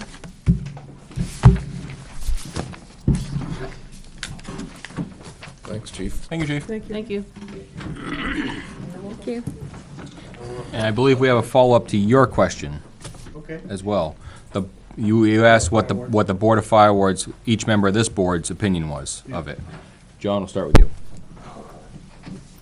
I was on the Board of Fire Ward for a number of years, and I think it's useless. My opinion. Useless? Yep. I don't know, I think that it's kind of hard to be, in charge of the budgets. I mean, I know that they make the budgets and so forth, but I think it's very hard to have all the other departments and not have the fire department included under the Board of Selectmen. And the only way that you can do that is to have a warrant article to take it Petition article. to change it. petition article. To change the format of it. The format of that. But that's my personal opinion. I was on the Board of Fire Wards as well for 6 years. At this current moment, I think there's value in it because of the members that sit on it. Should those faces change, my opinion will change. I just think that we don't always have all of the information. And we're not making the decision now, they are, so I don't know if it's the best way to do it. I think I'd prefer to see it come back to the board, but you'd have to really look at it. Right now, I think that boards are very viable. They bring a whole different expertise to the department, which they need more than probably most departments, because they have professionals that are there that can help guide the department in the ways they want to do, or their training. And I think at this point in time, I think that's, put it simplified, is if it ain't broke, don't fix it. I mean, they're moving forward.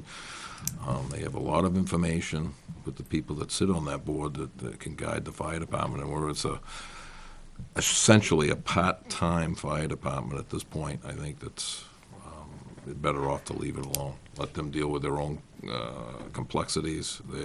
They're completely different. Like I said, they have their own complexities more so than any other department. And I think at this point, it's still a viable option. Okay, there you have it. You got it. All right, we'll move along to the minutes of 10:07. We just think got we them just tonight. got them, I'd didn't rather we? put them Yeah. on. No, you got them Friday. Friday. Well, I looked on mine, I didn't have them. Yeah, You get 'em got- Friday. You got 10-7 and 10-17 on Friday. Yep, I got them on Friday. Well, then if you've read them, fill us in. Have you read them? I haven't read them yet either. 7 about way through the I haven't 17th. read them. All right. You want to just table them till next meeting? We'll have to, I think. I think that's the consensus I'm hearing. Okay. Table them.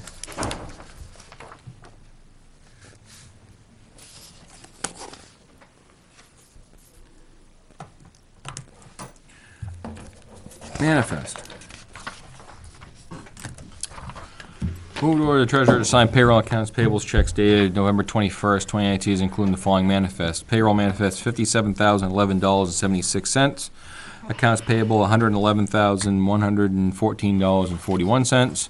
And John Stark payable of $250,000 for a total of $418,126.17. The following manifests were previously ordered to be signed at the November 4th meeting. For the payroll manifest of $51,597.75 for weekly payroll checks dated 11/14. Accounts payable manifest of $90,750.58 for checks dated 11/14.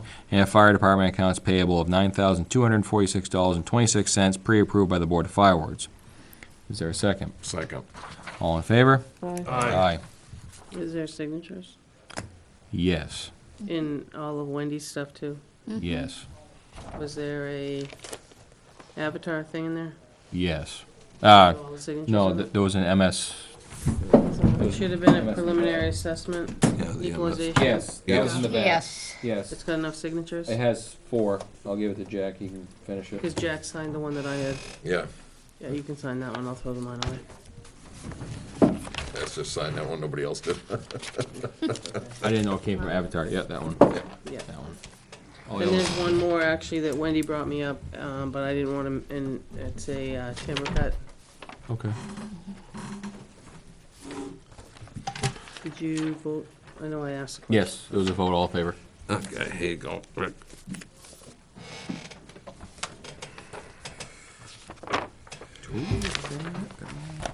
All right, so the Avatar one has all 5, the rest Okay. of them have 3. Yeah, that got in the trash box, I think, and then Wendy had me print got it, three. and then That's, Is that the cup? she didn't do it. the title company goes and looks at it and sees what liens are on the properties, and for tax deeding, that's what that is. Oh, okay. I just didn't see it. Be clear a little. I didn't see it. 12,000. Yeah. All right, all right. They're all there. I guess let's do the building one first. Number one, I gave you guys an estimate. Yep. I received kind of broken out for prices.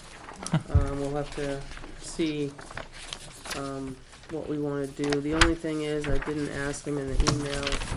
He said it's good for 30 days. I gotta see what his Yeah, thoughts we're gonna are have to for push the that next out. year, right. Yeah. Push that out with a percentage. And I don't know what, That goes to her. I think your biggest, see the rot was, he had looked at the drone pictures and then he went there. I think your concern was it's $300 per return. And then if he finds more, it's hourly, but I don't also have an hourly rate. It looked like there was just a couple of the returns that were terrible, which were on the backside. There's shutters there, Naomi. I don't ever remember there being shutters up on the bell tower. That's why it says build. Yeah. I think there was a discussion or a talk of, Yeah, we had There was talked a about photograph instead with getting rid of some- getting rid of that fence material, And chicken putting wire, and a- putting in, a door, yeah, some kind of a shutter. Shutter. Like blinds. Yeah. Right. Kind of, On your house. because what's there is what, chicken wire or Want me something? to put that in the folder? Yeah. No, I'll take it, because there's a question on that one. That was just a discussion piece that, and that's why I asked him to look at it, Yeah. because it would have to be built and installed. And then there's the window sashes and the sign. You know what the sign is up on top, it kind of looking ratty. Yeah. And then if you need the entire building painted, with one coat of primer, 2 coats of latex white was there. Reglaze the windows was there, the number, and new vinyl windows was that number. So I think we have to figure out what we want to do. The reglazing of the windows, those are gonna be painted also after the fact, I hope? Because you don't wanna just reglaze them and not paint them. Yeah. Well, I would say you could tie The window sashes. the into it. window sashes, the top and the 14-7 and the 12 Okay. together. Yeah. I'd like to think so, or at least blend them together a little bit. Yeah. We can find out. Yeah, I don't know if the whole building needs to be painted, but we threw that one in as a separate Yeah, project. when did Dave did that last? They Didn't he? did that. Oh, I don't Yeah, I don't know when he. It was recently, within the last 10, wasn't it? It was before 2008. 2008, we put a new roof on it, and that was done then. It was all painted It's then. been more than 10. Yeah, Right, so probably be worth it to pretty do it sure. again. I'm pretty go sure. on and look Probably to worth see to do it how again. it's peeling. Yeah. Those Well, I was gonna say, if you're only gonna corner boards do, are it's gonna really stick out, like, if you do Right. part of it. But Speaking of but doing is windows. but let me ask you: if we paint the entire building, would you eliminate the window sashes, sign, and counter trim? Would that eliminate that if we paint the entire building? I doubt it. No. That's a separate deal. That's just painting the Well, the building. sign is up above. Right. It's the black and the black leather. Yeah, but it not says a big paint thing. entire building. I just don't know if that includes the counter trim and the sashes, I would anyways. say it does not. It doesn't, Okay. no. I would combine the glazing and the window Sashes. sashes. He did it sign. as That's a a- separate Inside thing. as well as the Those outside. two, and then the 21. Okay. The shutters, maybe not, vinyl windows, maybe not, obviously. Yep. Okay. But that just gave you, at least we get something off that, Right. finally.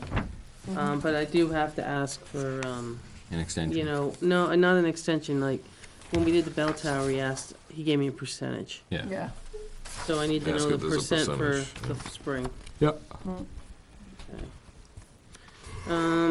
Gordon Brown, we're gonna obtain a temporary quote for applying the stuff that we already have. Underpinning, I haven't changed that one at all. The office, I'm gonna do the same thing with the office ceiling. I've heard tell our painters now painting again, so. We already have that quote from Irving, I copy it for you guys. Mm-hmm. Again, I'll have to ask him what the difference would be for the spring. It's kind of crazy number, but Mm-hmm. I'm also waiting to outweigh that with number 11. Yep. That gentleman had a family issue, so that's why he's taking a little longer, but, I think you have to decide which way you wanna go. Yep. I haven't heard on the town hall sign, I'm hoping it's gonna be this week. I know he had some issue with the sign itself. He used a different vendor, so then when he painted and then he pulled the tape off, it took all the paint off, so he had to fix it. So it was a little bit of a setback. I still haven't gotten, the sign at the gazebo taken care of. It's down. Oh, the sign's down. Sign The itself sign is is a Sign's post, down. is a The post still? post, no, Post is still there, but the no, sign's we- gone. We mentioned because that. you wanted the You wanted post the to post put there so you could rules, put your rules or whatever. the kids there. Yeah. Been removed. Hopefully it's snowing and they won't have to worry about it, but, Yeah. the gate, I haven't been by, I drive this far. Is the gate still up? Yes. And I think my personal opinion is the town needs to write Mr. Banks a letter giving him 10 days to remove it, or the town's gonna remove it. Well, who put it up? Was it Ray? Yeah. Ray Banks Jr. put it up there on town Junior. property. Oh, okay. Yeah. He needs to remove it, or within Put it 10 right. days, Put it in or the writing. town's gonna remove it. And the post and everything connected there too. But that gate, That's my opinion. but that gate was moved from out I back. don't know if it was or not. Okay. Can't get out there with a gate there. There It's was my a gate out understanding there, but it was in the from woods. Outback. I think, My understanding but I it was think the moved thing from is, Outback. yeah, Right, I needs to think, go back out back. So Well- if he wants to secure Alright, people. so you Well, sell there's it nothing with- out there right now. That's our gate, No, though. but if he's got rental, if he's got I don't think he has equipment right out now. there, well, I mean. at some point, you're yeah, gonna wanna but go I'm to saying, gate it. even if he puts it out there and puts a gate there, it's still on town property. Still on so- town property. So He he can't doesn't do have the it. authority to do it. Didn't we buy the property with Banks a gate do it. on it? Oh, no, I know, but To the back. With highway Benji, can do that. well, That's our gate. it's property of the That gate that he town. moved Is that, is it the gate our property, or is it? Yeah, Yeah, that, Yeah, so we what's he bought it when doing we bought the taking? land. There you go. So it needs to go back out It's where it gotta go was. back. So you want me to write a letter with a 10-day or just Yeah. move My immediately? opinion. Move immediately? I agree. And I think it should be certified so that when, we know when he receives it, so we can start the 10-day date. I'll second it. All in favor? Aye. Aye. Okay, Clinton Grove Bell Tower, we haven't done anything with. What about the doghouse? The boys are gonna, they're still doing 410s. Oh. That doghouse, right? Yeah. Which one do you mean, the one down at? Not You the want one one Jack built lives at your in. house? I already have one. I'd bring it over. Yeah, Got my dog's name on it too. like I said. 3 dogs ago. We named the same dog. We did. Keeps it easy. It's like George Foreman, they're all named George, all the Yeah. kids. Yeah, the plan was he's still gonna do it this Okay, fall. just wanna make sure. Yep. It's getting colder and snow's gonna start flying, so. Yeah, and we had another bathroom problem, just to let you know. I didn't, John knew Yeah, about it. that one does not flush. Are we connected to the sewage system in town? Is this Yeah, but building it's the connected? pipes that are going from here. We have to get out to get there though. Oh, yeah. Yeah. When I went down to use it, the one down the stairs straight ahead did not flush. And I tried, I We'll put did it use out. a little thing in the corner too, and it still wouldn't go down. Well, we know what you're gonna be doing tonight. I mean, tomorrow morning is who you calling. It ain't But they were Ghostbusters. here It today. ain't Who Ghostbusters. Rhoda was? Okay, I don't know if it was them or Granite State came. Somebody came. Somebody came today because I used the ladies' room downstairs. What are they saying? Did they put a camera I down? didn't see anybody. Oh, No. I mean, but when they've come before, do we know What we had whether to it's? do is, it's an old pipe, which is under the basement of this floor. Oh, So it's the old, cast iron? yeah, Cast so what's iron happened is rotted. when it rots, it like flakes, so it's like scaly skin. So when they throw the newspaper, whatever they're using down, wad it up, Yeah, that it catches. catches it, and then it makes a big ball. And they also get if you look at some of the pipes, it looks like it's closing in because the stuff Yeah. starts to collect it to like a Right. cancerization Yeah, well, or they something they call it. supposed and it to, they starts. were supposed to last time go down and Roto-rooter it. crush it out, is all I could think of, just like your chimney. Yeah. Because I know when the handicap bathroom, when I plunged this afternoon, it was rusty, like particles came up. So I'm not sure. It must be stopped up again. Yeah, that's- We're gonna put a two-holer outside in a second. Or that, or get 2 plastic buckets. Okay. Oh, God. Porta potty I think that's outside. enough of that.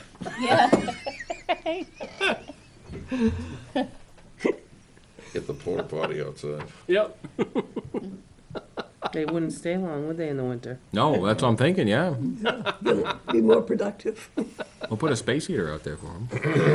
Oh, jeez. So I cleaned up, obviously, some of the other one. I took off the auction, which went well, I think. I should have the stuff tomorrow to start. 2 of them already scheduled closings. One is for this Thursday and one is for the 2nd. And I'm sure I'll hear from the rest of them. I updated number 6, there's 172. I don't remember what the old number was because I wrote over it. Like 139 or something. Yeah. Okay. And so I think it's working, just like Lee Bossy said to me, it's working, I think, because he signed up too. I will tell you that I did have a phone call from a gentleman on number 7. He has applied for DES for a permit. And the permit is going to require the road to be closed because he's got to put a culvert under the road. He's already talked to the fire department because it'll be, they're gonna stage some apparatus up there in case something happens, which I thought it was nice. He had the foresight to do that.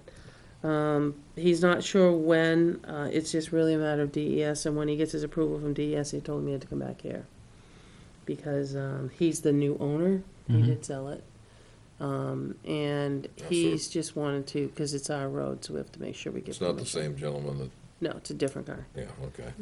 Knows, how to do the DES. So it will be a future agenda, but it won't be the same owner. It's a Okay. gentleman, somebody else purchased it.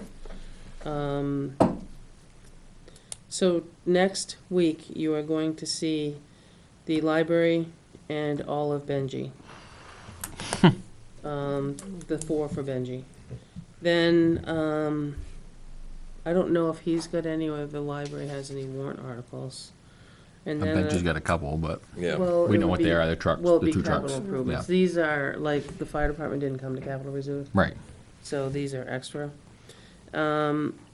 The 12-2, our anticipation is to do all the smaller budgets, the wage and benefits, and then kind of give you an overall where we are the first time around.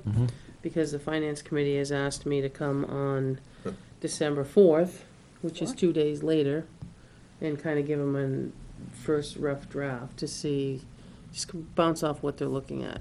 Okay. Sometimes it can be helpful if we can work together on some things if you know about it up front. Obviously, it was explained to them that, we haven't made any decisions, we haven't made any second rounds yet, but No. we can give you the numbers to look at. And the 4 of them that are here are on the town side anyway. Yeah. So that seems to work well. Tomorrow afternoon, Sean and Art, Bob Richards, myself, Chief Moore, and if Benji's got time, he'll stop. We're meeting 2 o'clock to, I guess, see what next stop is for that. The radios. Yeah, Bob Richards is on that day, so that worked out for everybody. Excellent. So then, just for Sherry and for Jack, when we met in negotiations on Friday the 8th, it was asked about a couple more dates on Wednesdays after 3:30 or at 3:30. That was kind of the consensus. Mark got back to me, and right now we're doing Wednesday the 11th and the 18th. Obviously, the next 2 Wednesdays is the 25th is Christmas, and then the one is New Year's. So then we looked at the January 8th because everything has to be finalized by January 14th. So we're hoping to use just these 2 to finalize, and then we would be done. I put the 8th in, I put January 8th in. Question mark, yeah. with a Yeah, thing I'm like not that, quite so. sure. What I will tell you is 5, I'm gonna hop back up to you on 5. So, some of the discussion with the collective bargaining, and that's not at the level on Friday, has been in with myself and Beth and Chris Moore, is because when you have somebody on probation, they're not part of collective bargaining, they're part of the personnel policy, and it's not very clear. We had a situation about a holiday. So there's gonna be some extra Language. language cleaned up because they're, like I said, you're gonna be looking at someone soon, hopefully, that's in the middle of going through the process that, and it's gonna involve a holiday. There was a discussion about 2.5 times or 1.5 times, but it's not very clear at all. So it's kinda good that, knowing that, they're on the personnel policy. There's just a lot of holes in the personnel policy that can have anybody determine. You can determine it from you. You have 5 answers. So there's gonna be some other, more suggestive changes, I think, once we can get through okaying with things. It doesn't seem like it's gonna be a whole lot. I'm hoping that on the 11th, they'll give us kind of what they're looking for a wage scale, because that hasn't really been said yet. There's been a lot of changes agreed upon, but it's been small changes that Chris Moore has initiated through his review of the CBA. And they're okay with it. It's just little petty things, and we just need to make a few things clearer. Beth had given him a list of things, too, that were really unclear. So it's gonna, I think, work all together, and work well. It's just gonna take getting through one to the other and then making the same. But on that same note, I did speak to Bob today, and then I spoke to Laura about it. The personnel policy doesn't line up for his staffing either. Holidays are different, everything else is different. So we're talking about just maybe making a personnel policy, you might call it, for the full-time firefighters. Just because they're working 42 hours a week, and their schedules, as you heard, are 24s. So you have to be a little bit different when it comes to the holidays. So, I mean, do you get a 10-hour holiday? You get a 24-hour holiday if you're working that day. Well, I think we just put an addendum in the current. Yeah, he's gonna put together some suggestions, and then we thought Laura would take a run over it. I don't foresee rewriting the whole thing. What about, would it be Laura or be Mark? Well, when we get it, I guess we'll talk about, probably where he's overseeing that one, it would probably be Mark. Mark. But there's some things that it's not cut and dry. Oh, no, absolutely. This is our first time around, as you heard him say, with the fire service. Yeah. So it's not like, here's your holiday, here's your holiday, here's your holiday. It Yeah. doesn't work that way, so. And that's what we've come across, having the last holiday that we just had. I don't know if you want to mention, I mean, anything about Saturday. There was, it was busy I was going today. to. Yeah, it was busy today. Actually, John came in a good way, I think. I think things went well. I've heard a lot of good comments. That $290,500 that we got was more in line of kind of what the market value is what I was told. You know, what I heard from it was a good job, but I think things went well. It was really uneventful, which was nice. Yeah, 'cause I didn't It was sleep the quick. night before.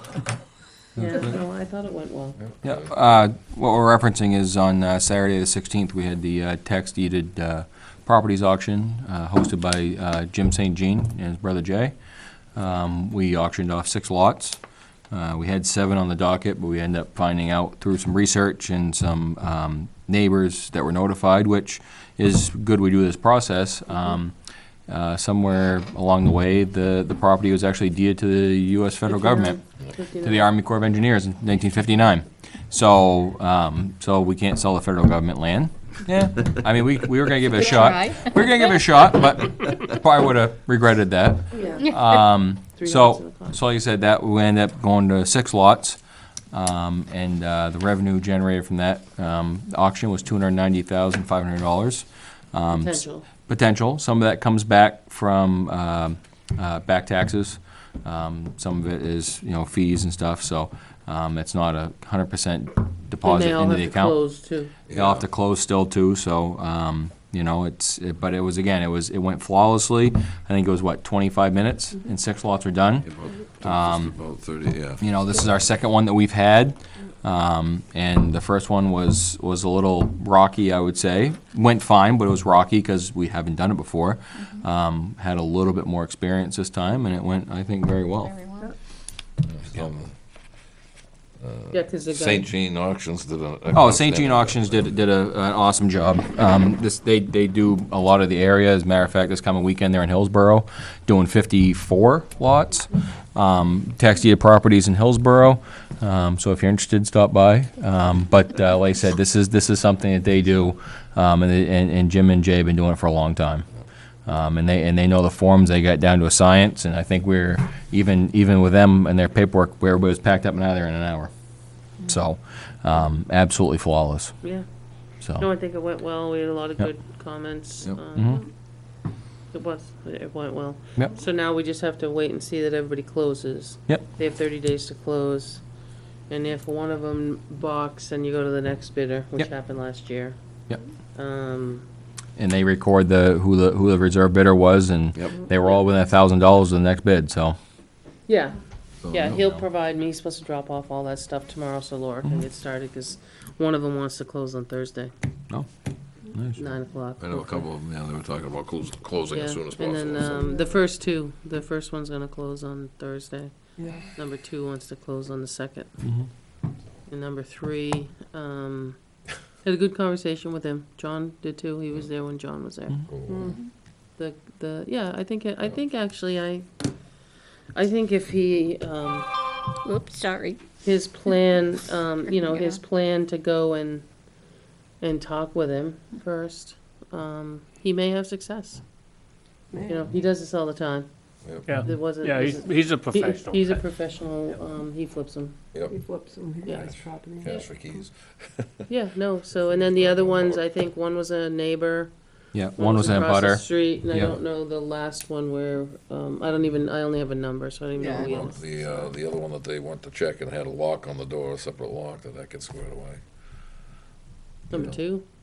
I think it was number 2, Yeah, the one in Riverdale. Somebody went to look at it, and there was a lock back on the door, a different lock. I don't know if that was the same, the people that ended up with it, but there was, somebody had said there was a lock on the door, but I didn't go check it. Okay. And you had one piece of correspondence, right? Yeah, one piece of correspondence. I received an email. I forwarded it to the board and Naomi from a gentleman named Pete Baker, referencing the property at 32 Page Hill Road. Goes into the family tree a little bit, dating back to 1887. Talking about the 1,000-acre farm that's at the top of Page Hill, how it was given to Samuel Caldwell in the 1770s. Great-grandfather 3 times back, Baker, bought the property in 1802. He wanted to ask a couple questions. He actually asked us that, since owning the farm for 123 years, the family he has, the Baker family, I guess it is, he was hoping to maybe change the name back to Baker Hill rather than Page Hill. He included some documents of it when it was in its heyday as a farm, and it says Baker Hill / Page Hill Road, the Page Sawmill and Baker Hill. So it has been called both back and forth. I have not replied to him yet. I was hoping to reply to him, at least give him a, maybe not a yes or no tonight, but an acknowledgement that the board has received it and may do a little bit of digging into it. I don't know if it's just a road sign change. I don't know what the resident of 32 Page Hill would think if we changed the name of the road. Who's 32 Murray, he said Murray was for it in the Well, thing. Oh, yeah, the current owner, yeah, Yeah. is for it. Yeah, Murray is. Murray's for it. I don't know if we should contact the Historical Society. Yeah, I can bring it up to the board. I think it should go to the Historical Society. Historical Society At and- that point, And weigh the value of it. Yeah. You know, Yeah. I'm not saying it's a no right now, but No. but I think that It's always been Page Hill, since I was a kid. yeah, Right. I mean, I think at that point, whoever lives up there too should, if you're gonna even contemplate Murray doing something doesn't like care. that. Who else lives up there? Just Murray? Pretty much. Yeah. yeah. So and Well, the still property alive and well at owners. 96. That's what he says. And I've left a message with somebody that has contact with him a lot, because I'd be happy to send him an email. I can gub around with Facebook, but I'd prefer just to send a regular email to him. But, that's not the only farm in Weare that was, quote, 1,000 acre, because up above the lake, there was was one that was 1,000. I'm guessing that if you go back to the 1770s, Yeah. a lot of these big. Were thousands plus. A lot of them were 1,000. Oh, yeah. I think he's more talking about the years that it's been in the family. Yeah, I know. More so than the size Yeah, of it's- it. Yeah, it's, You know. it's 100, it's about 100 acres now. Yep.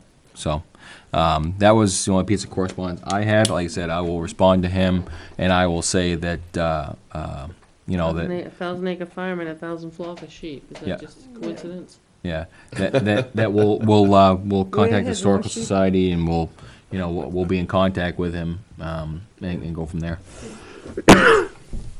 So, few meetings ago, you guys had okayed me with commenting on some of the Facebook pages that are not town run. And I did not comment on this one, but I just want it to be brought to the board's attention. There was a lengthy comment trail on a post about changing the hours at the transfer station. And there was, they said that the hours are not very working folk friendly. That closing so early in the afternoon, you have to either run out of work or you can't make it there. Individuals that work weekends can't make it there on Saturdays. Some have said that because they can't make it, they have to seek a service. A lot of them modeled the Henniker system, and didn't know why we couldn't try a small, migration to that. What is Seneca? I think Henniker's open couple nights late, and they're open both days on the weekends. Well, it's open. It's closed Monday and Thursdays. And when I was working up there was a proposal brought forth to Kyle to do that, and his response was, my guys deserve to have 2 days in a row off. And he says, I will not allow them 1 day a week like Yeah, I that. don't think No, that's. I just, like I said, I'm just bringing it up because there was a Yep. point of conversation. There was a lengthy comment trail on it. And we tried, when I was up there, we tried several combinations. We tried staying open until 7 o'clock on Wednesday nights. We ended up, I think we get, the most cars we recorded from 4 to 7 was like 10, 12, so we gave that up. We tried being open all day Thursdays, that didn't work. We tried a couple, I think we tried a Friday night, late night, that didn't work. And then we finally, Kyle and I don't know if Naomi was involved in it or not, we finally came up with the hours that it's open now. Currently. It's been that way since, I believe, 2008 or 2009. Long time. All right, well, it's been 10 years. What Of, Yeah. about, the town's changed a little bit, what too. about people going into work in the morning? Would it be possible if they just opened up an extra hour early 1 day a week? We tried that too. You did? Yeah, we tried opening early 1 or 2 days a week, we didn't get the traffic. No.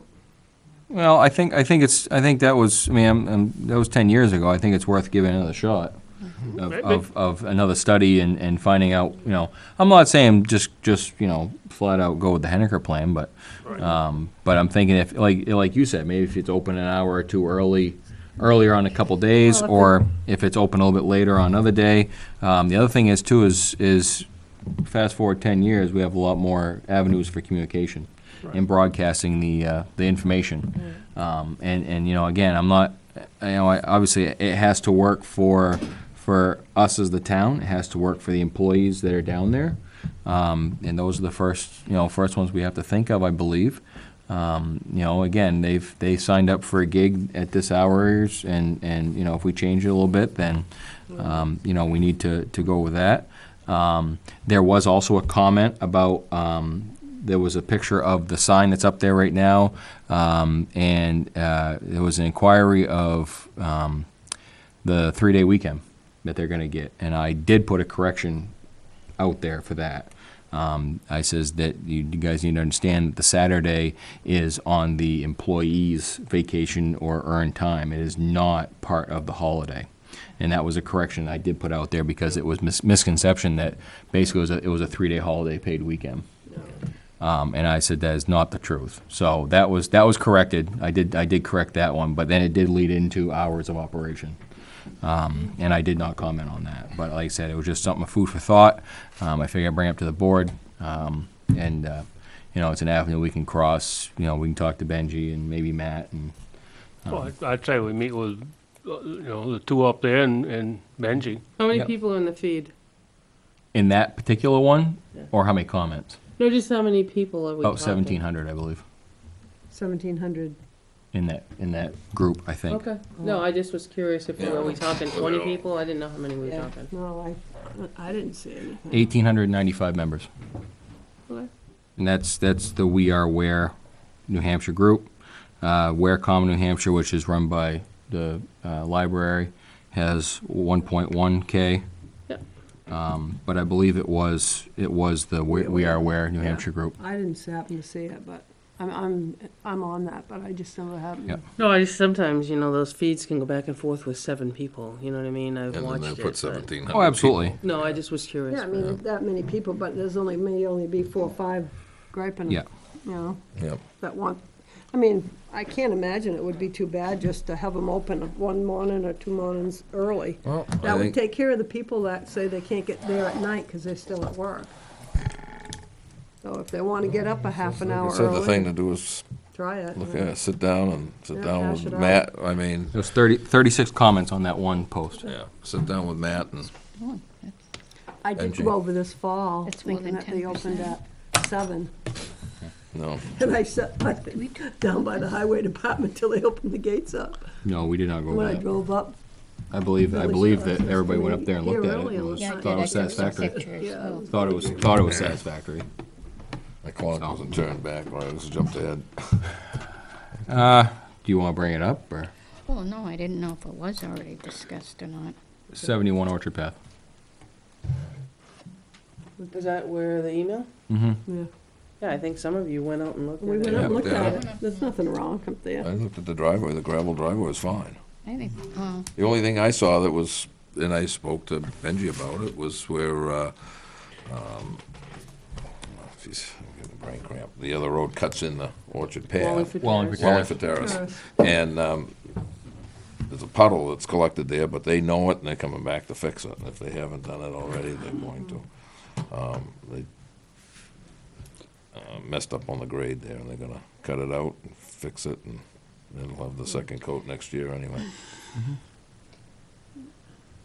I mean, I took pictures of some of them. I thought that that a lot of them didn't meet up. I mean, they go like that. Well, they're up on a bank and up on a mountain, that's the problem. Yeah, I know Orchard- that it was. Yeah, but they couldn't have done that in the beginning when the road was Or- initially made. They must or- have gone Orchard- somewhat out. How Orchard can every Path one of was- them be Yeah, dipped? but Orchard Path, the apron at the end was fine. There's a lot of gravel in there and it's wide. I mean, the end of it's wider than most driveways. Well, that was part of the discussion. Yeah. Again, I'm the road expert, but we brought the grade of that road up substantially in a couple of spots. Right. Well, he also dug a lot of material out of there too. But nobody's Like so. driveway is going out to meet the road. Oh, They're all dipped. Orchard Path was pretty level with the edge of, that one in Orchard Path was pretty level with the edge of the road. The one that Well, they're, I think Where the guys complained. I think the best thing we can do is probably reserve this conversation for next week when the road agent's here. I know that when I spoke to him, he said they put over 20 yards of gravel in that driveway. I'm I not, think I'm it was not all doubting washed that out. part. I'm not doubting that a lot of the gravel has gone in there. I just think that, because it's been up Well, that goes so uphill. high that it's not meeting the driveways go up there. That driveways. driveway goes in and goes up like that, and at the end of it, I'm not it meets referring the to grade a just little. that one. Well, I'm I'm talking thinking about, that's the one that was the complaint was on, that's the one I'm Right, addressing. I So the get- other ones we haven't heard from, and I didn't look at those, so. Well, we have Oh, heard from okay. a couple of them. It was not that hasn't fallen on deaf ears. Well, I mean, there was nothing that was put forth to us as far as a complaint. Oh, yes, it writing. was. Well, not in writing, but I went up to 50 because 50. Well, like I said, that wasn't called and shared asked with me. the rest of us, so I don't know about that, so. And then some of the ones that that are waiting for the, asphalt to come Yeah, back. the aprons. I mean, some of those are back like 6 feet. Yeah. Well, again, I think And I don't know, I mean, Well, I think the best thing to do is Better wait till talk to next the road week agent. when the road agent's here, and he can explain Okay. Back 6 feet, what do you mean? from the road. What, the aprons in 6 feet? some of them have dug back 6 feet to the Yeah, I rest think, of yeah, their what is it? The asphalt. subdivision regs require, I thought, an 8-foot apron. 8-foot apron, yeah. 8 foot, 8 Yeah, foot? I thought it was 8. Apron to the road, but I don't know Yeah, how far but back. right, not How back. deep they've gone I'm off the talking road. about 8 feet. back. All right, well, like I said, we can. They're all different sizes, it seems. Well, It's- we can, like I said, we can talk to the road agent next week about it, so. Anything else come before the board? All set? Move to adjourn. Second. All in favor? Aye. Aye.